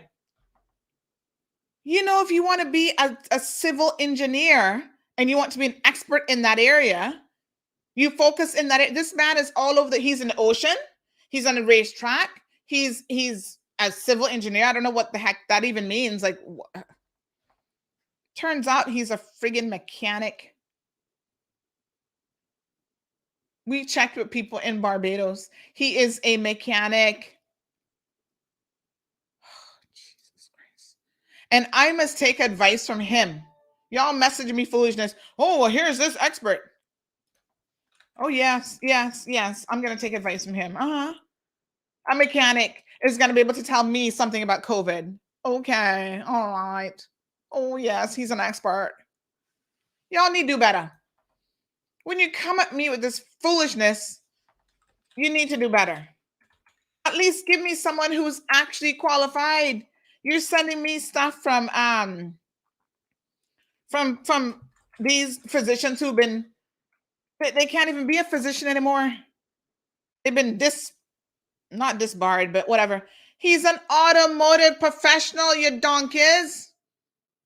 Hold on. You don't have to believe me. You don't have to take my word for it. Let me show you his LinkedIn profile. Sorry. Since y'all want to rely on experts, right? To tell y'all something about COVID, here he is. Automotive professional. Tell me what you're looking at now. I don't see nothing on here about no COVID expert, no medical background, no nothing. A mechanic. And hell, he probably not even a very good mechanic because he only been a mechanic since 2012. He hasn't bothered to update his LinkedIn profile. But at that point, he was only a mechanic for 2 years. I probably wouldn't even let him work on my car, much less. I mean, really and truly, y'all have lost your good senses because of this COVID situation. I don't know. I don't know what's wrong with y'all.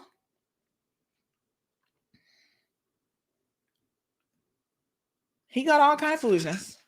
Fred Corbin from Barbados addresses the Prime Minister at a town hall meeting. Woo! Yes, that's like me addressing Wayne Pampton. That don't mean that I know what the hell I'm talking about. That does not make you an expert. So his video, I guess, is trending. I don't know. Y'all are all into it.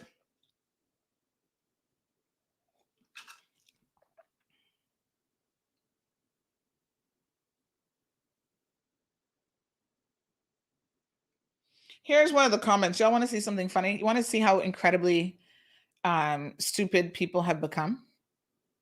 Let me show you this this story here, right?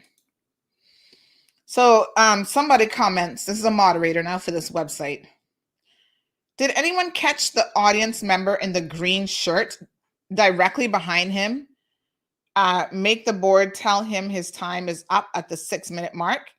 That man in the green shirt is exactly why we are where we are today. He starts tapping his watch, all aggravated, because his attention span is gone and he doesn't understand what the guy was saying.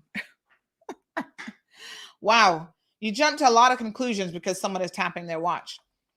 If you were supposed to get 6 minutes and he spoke over that time, I don't know what the time limit was, then shut up. You get your time. But you know, what happened here is this man was talking so much gibberish. The man in the green thing, he's probably like, do I have to continue listening to this? So this person jumps to the conclusion that he's aggravated and that he has a short attention span simply because he's saying, I don't know what the format of the meeting was, but maybe people are giving a certain time to speak. But I'm thinking that what really aggravated him is all of the gibberish that this man was talking, because it's pure foolishness.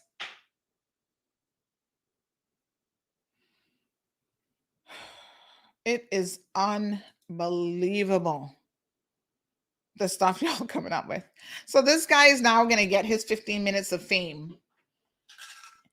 Here what somebody else says. Engineer leaks Pfizer documents and Wuhan lab data.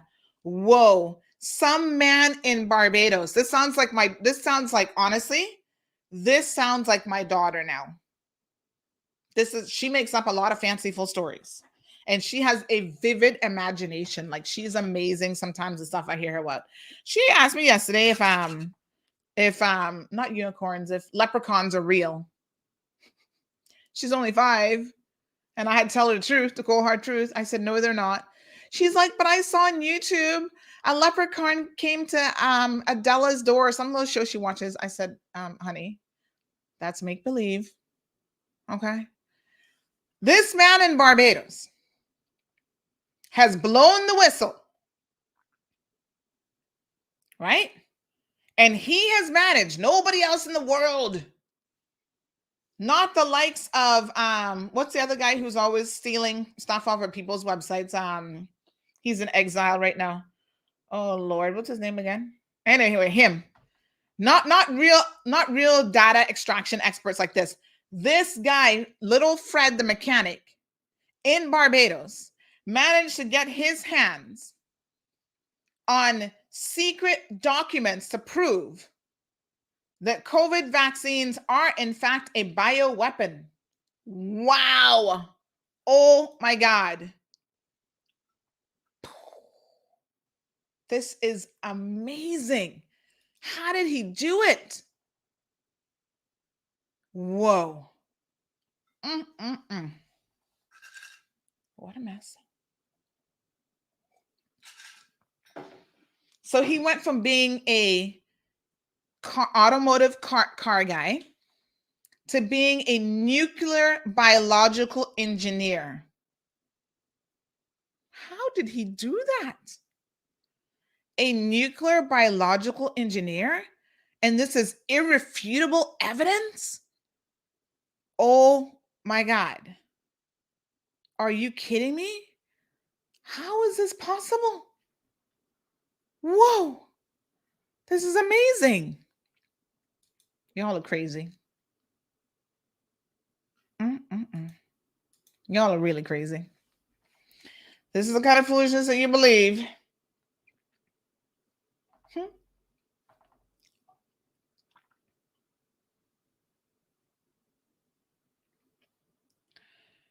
Oh, the dude does not even have a friggin' degree in nothing.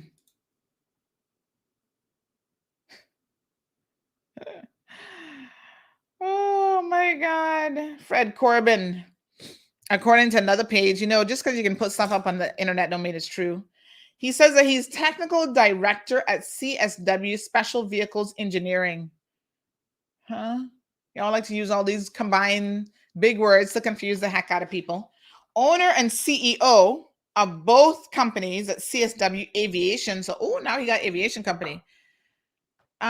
People, watch this video that I'm going to give you about how this man duped people into thinking that he owned an airline by taking a photo of a model of a plane and putting it up on the website and just naming it whatever, Transcontinental Airlines. And people were believing that he had an airline company. People are gullible. Y'all will believe anything almost. Well, no, you will believe anything. Some of y'all. Please listen to this thing with Lou Pearlman. Because if that is not an eye-opener for how incredibly stupid people can be and how gullible they can be, then I don't know what is. So he says that he has an MSc Environmental Engineering Technology / Environmental Technology at pending. The Joker don't even have a degree. University of Vermont. Now, how many of y'all think if I actually called the University of Vermont, they've ever heard of this man? I need some of y'all in Barbados. Spread the word near and far. If you live in Barbados, please send me some information on Fred. When did he go to Vermont to get this degree? I would love to know. What a mess. And then he got this long gibberish of a description of what his company does. Let me show y'all. Look at this. All this about his engineering company, supposedly. He not got the engineering degree yet, but can write all this foolishness.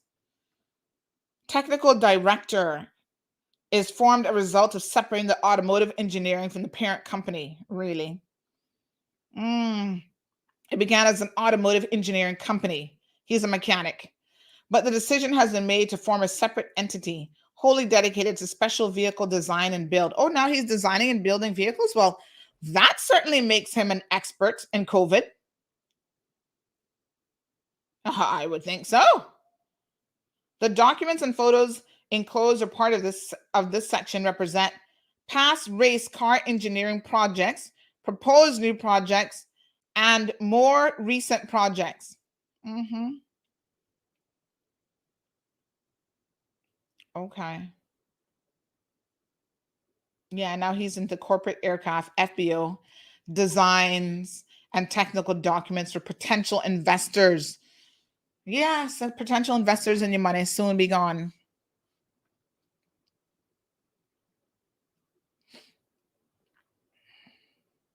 Claims that he went to Embry-Riddle Aeronautical University from 2006 to 2008. Didn't get qualified in anything, I noticed. I'm just saying. Now he claims he has something pending from the University of Vermont. But look at his skill set. Engineering, logistics engineering, aircraft, leadership, customer service, renewable resource technology, project design. Woo! That's a big fancy bunch of words. Project research and data verification. Wow. What makes you an expert at data verification? Management, project planning, manufacturing. Oh, what's he manufactured? Project management, proposal writing, engineering management, aerospace, systems engineer. Wow. It's so funny because in none of that do I see what people are now claiming that he has done, or he is now, which is a biochemical weapons expert. He has a lot of things in that he claims he is, but he certainly doesn't say that he's that. But I guess he'll go now and change that biography real quick. Y'all gullible as the day is long. I just, woo, no sir. I can't some days. I just can't.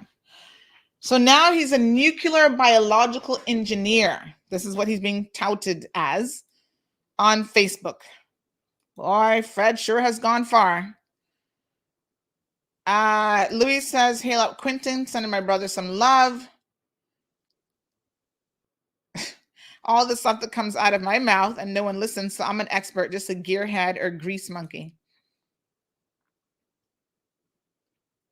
Yes, Louis is saying he's into aeronautics, so should he say that he's an aeronautical mechanic? Should I claim that I'm an expert?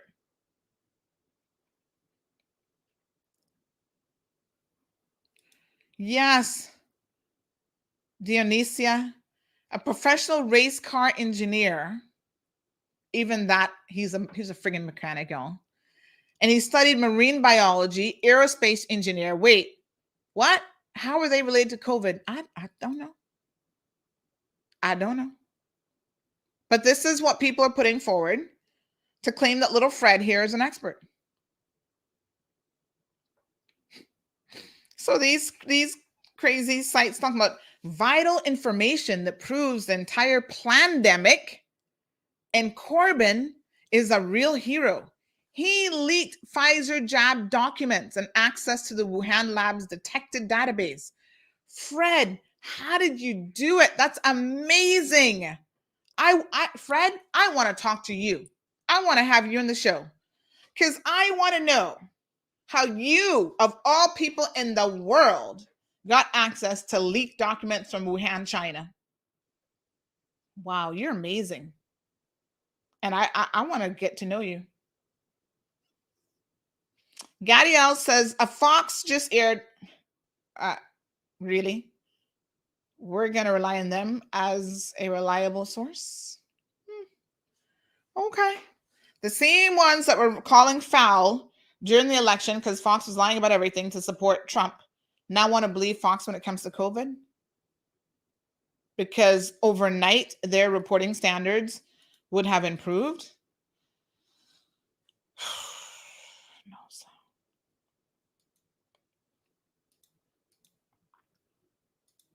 Let me see what this other person sent me. Oh, gosh, it's time to... This is becoming a pandemic of the unvaccinated. All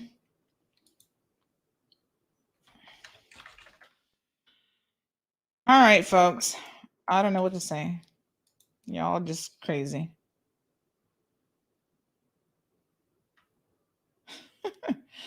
Y'all been making fun of Alden all weekend because apparently he not been cleaning up anything in the community for his constituents.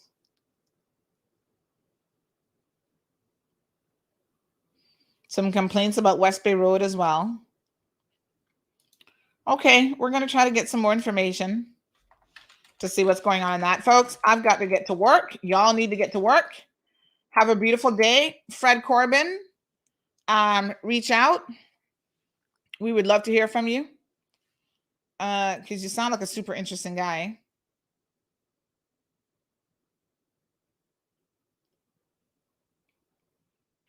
Really, you do. I'd like to hear so much more about what you've got planned. Let's talk about it. Speaking of less than honest individuals, on Thursday's show, we're going to be talking about, what's his name? Oh God, what's his name again? Hold on. Let me tell you what his name is now. From formerly of Cayman Automotive Leasing. Gadiel, what debts are you talking about? Have you contacted the Office of Statisticians, whatever they call the ESO office? You'll see that there's no higher or unusual number of sudden deaths during this vaccine period than there was before. That's misinformation. And you can verify it for yourself by calling the ESO. There's been no statistical increase in deaths. What are y'all talking about? John Felder. We're going to talk about him on Thursday, so make sure you don't miss that show. That's going to be very, very insightful. You do not want to miss it. See? Gadiel, I tell him to check the facts, and he says, why? Because they're going to lie about it. How can they lie about the number of deaths?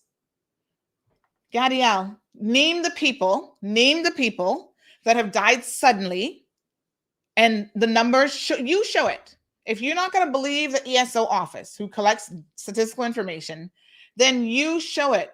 Start giving the names, and let's compare it for previous years. Go and research information. So the one body that has the information, you're going to accuse them of lying. And yet you don't have the information yourself. That's just stupid. I'm not calling you stupid. I'm saying the way that you're thinking is stupid. So you don't want to listen to logic, right? You don't want to go to the ESO and get statistical information. You're going to just off the bat say, oh, they're lying. Then you collect the data yourself and bring it back to us and let us analyze it. Show me every single person who has died suddenly. It shouldn't be that hard. If we have such a high number of people dropping down suddenly in the Cayman Islands, that should be the easiest thing in the world to prove. Because Caymanians know everybody and everybody business and everybody who died. And I have not heard a single increase in sudden deaths. People dying from the usual things, cancers, heart attacks, lifestyle habits. They were smokers their entire lives, drinking heavy, old age. All the same things that have always killed us is still killing us. So show me this increase, the sudden deaths of all the people in Cayman. All of what people? Now, I'm going to start challenging y'all because y'all are just saying pure foolishness. And you go unchallenged when you make a sweeping statement like that. I want you to tell me what sudden deaths. This is a small community, folks. We can go through the obituaries. We can go through the funeral home listings. What sudden deaths? Gadiel, let me help you out a little bit here. because I know y'all you just ugh. All right.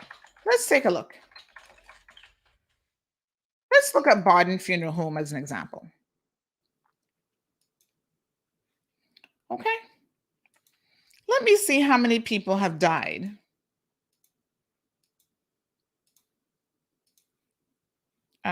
Oh, sorry, that's the wrong one.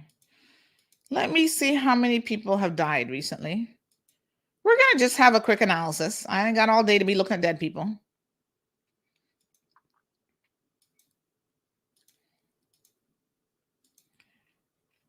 Let me see now.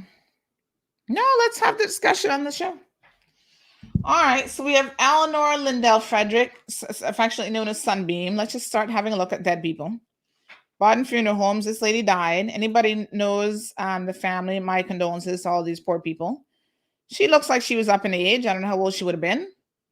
They don't really tell you the age anymore of people. Captain Scott Service, he was 80-something years old. Was that a sudden death at 80-something? I'm curious. Bless his little heart. That's not a sudden death. That's called old age. This lady, poor Miss Eleanor, 5 children, 15 grandchildren, 14 great-grandchildren. She sounded like she was up in age. Bless her little heart. Spot-based cemetery. We can go ahead and look at all the funeral. Oh, an elderly man again. Old age tends to do that to you, you know. Oh, bless his little heart. Oh, look at Mr. Wesley. Old age, 106 years old. Where's all the sudden deaths? Where are they? These are mostly old people, which is what we would expect. Old people die. Where are all of the sudden deaths? Where are they? Older again. Older. Who is this young man? Mr. Russell. How old? I don't even know how old he was, but I think this is an older picture. Sometimes they use pictures that are like 50 years old. So, I mean, I'm not trying to be rude to the deceased. She was her husband of 63 years. How old do you think she was if she was married for 63 years? She's probably in her 80s.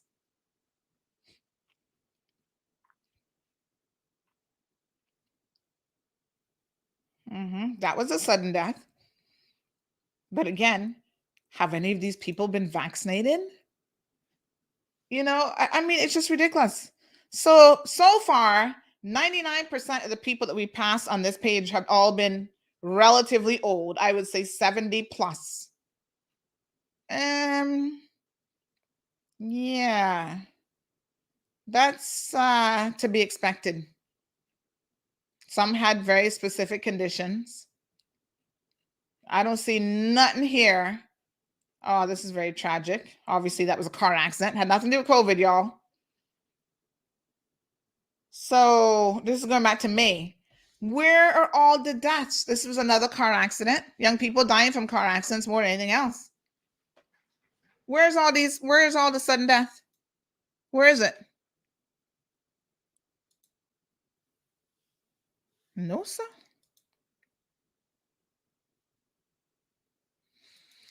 The truth is funnier than fiction. You got that right.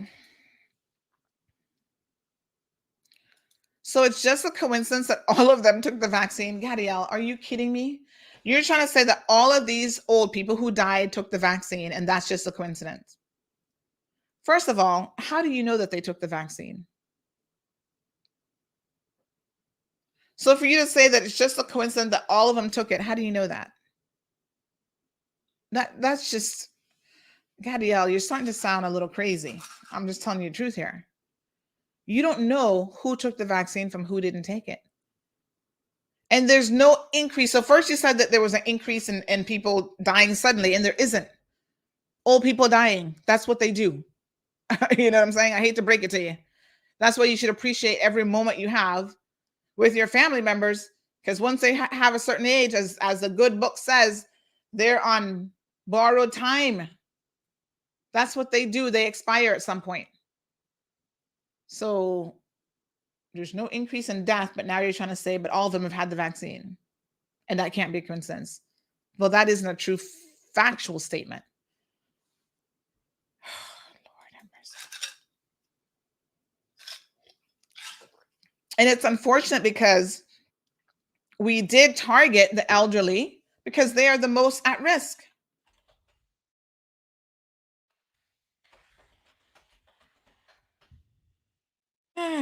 Anyway. Gadiel says, go right ahead and believe that. I'm believing what the facts support. And I can't just make stuff up.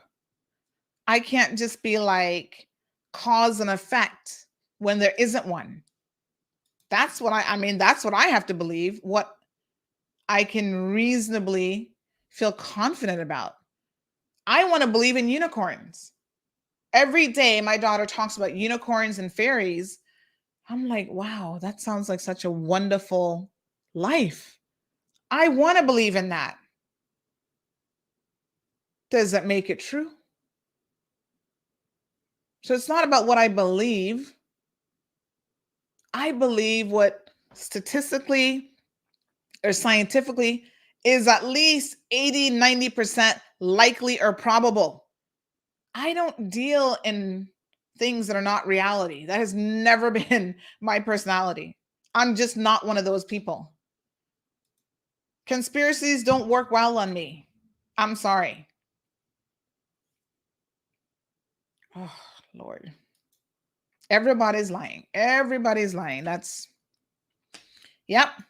They were trying to kill you off with the virus. That never worked. Now they're trying to kill you off with the vaccine. Which is it? Because they both can't be true. I'm just saying, that don't make no lick of sense.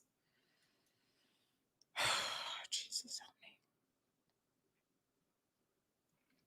Anyway, y'all, have a beautiful day. We will go through some of the rhetoric that's out in this community, all of the fake news, because I saw Katina relying on what she calls the CDC evidence to prove her point about illnesses and this and that. Wow, she is so misguided. She's an expert in everything, though, I must say. Now she's gone to law school. She's going to be a QC as well. And y'all, like a bunch of donkeys, giving her money. Continue to give her money because I'm waiting for the legal challenge to start. Where is the lawsuit? Isn't she doing one with the gay people as well? So everything she wants to legally challenge, so she needs her foundation, her fund, her nonprofit to get money for. What job does she have again? How's she surviving and living? Maybe all that money y'all given to donate for lawsuits that never even get started is how she's surviving. Remember what I said about scammers and people being gullible? Y'all need to be looking into those facts. I'm just saying, we've seen it before. Oh, I'm going to start a cause. I'm going to do this. I'm going to do that. Give me money. Ask where the money going. That is something you should be asking, Gadiel. Follow that money trail. Which lawyer has been contacted? Which legal advice has been paid for and sought? Yep. Louis says, I can build something. A swing or swing a hammer doesn't make me a carpenter, but oh no, they're all experts, child. Y'all have a beautiful day. Oh, let me show you this. This is an interesting video.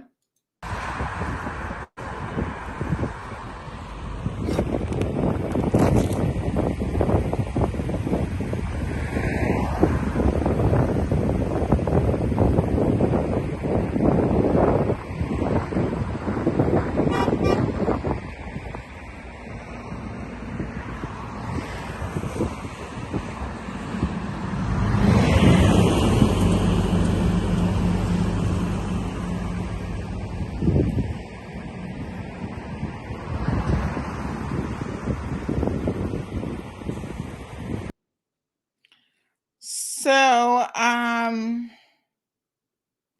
that's interesting. The fence is down by the development there, the dump, Mount Trashmore. And it was a stark reminder, folks, of what that hot mess looks like. I mean, look at the garbage that we're producing and look how it's seeping right into the water table, right into the soil. It's funny how conspiracy theory is not talking about that. They're not trying to fix that situation. Y'all need to be focused on that. That's killing enough people right there. I don't hear y'all up in arms about that. But look at that, huh? Now that the fence is toppled over, you know, it's like we drive by it every single day and we don't really see it because the fence is hiding. It's only when it's on fire that we notice, oh, Mount Trashmore is still there. But look at that mess. And that's only a small part of it that you can see from the roadway. Wow. I still had to stop on Saturday and grab that footage because I'm like, wow, that's a stark reminder of what it is, right? Right there. Anyway, folks, now Gadiel says, trust the so-called vaccine that only has 70% efficacy now. Well, 70% better than 0% in my book. In fact, some of y'all were happy getting 70% in class. I must take 0% versus 70%. That, again, that makes no sense whatsoever. That argument is just flawed. It's stupid, Gadiel. It don't make no sense. And if that statement isn't true, so let me be very clear here, but even if it was true, with the Delta variant, it might be at 70%. But even if that was true, even if it was true, how can you tell me that 70% protection is better than not better than nothing at all? I wear my seatbelt every day, not because there's a guarantee that I will never be in an accident, but because it increases my chances of survival. Simple. Okay, so now he says natural immunity. Gadiel, where are you getting this information from? It's just completely flawed. Natural immunity of 98 to 99%. Why would we need a vaccine if that was the case? That is just... All right, folks, we better end the program now because this is just getting ridiculous. Folks, enjoy your day. Get to work, earn a couple dollars because y'all got some bills to pay, and so do we here in CMR. Have a beautiful day. Thank you for tuning in to another edition of The Cold Hard Truth. Make sure to check Facebook for showtimes and more information and the latest news at CaymanMarlRoad.com. Subscribe to our IG and Facebook pages to get the latest happenings.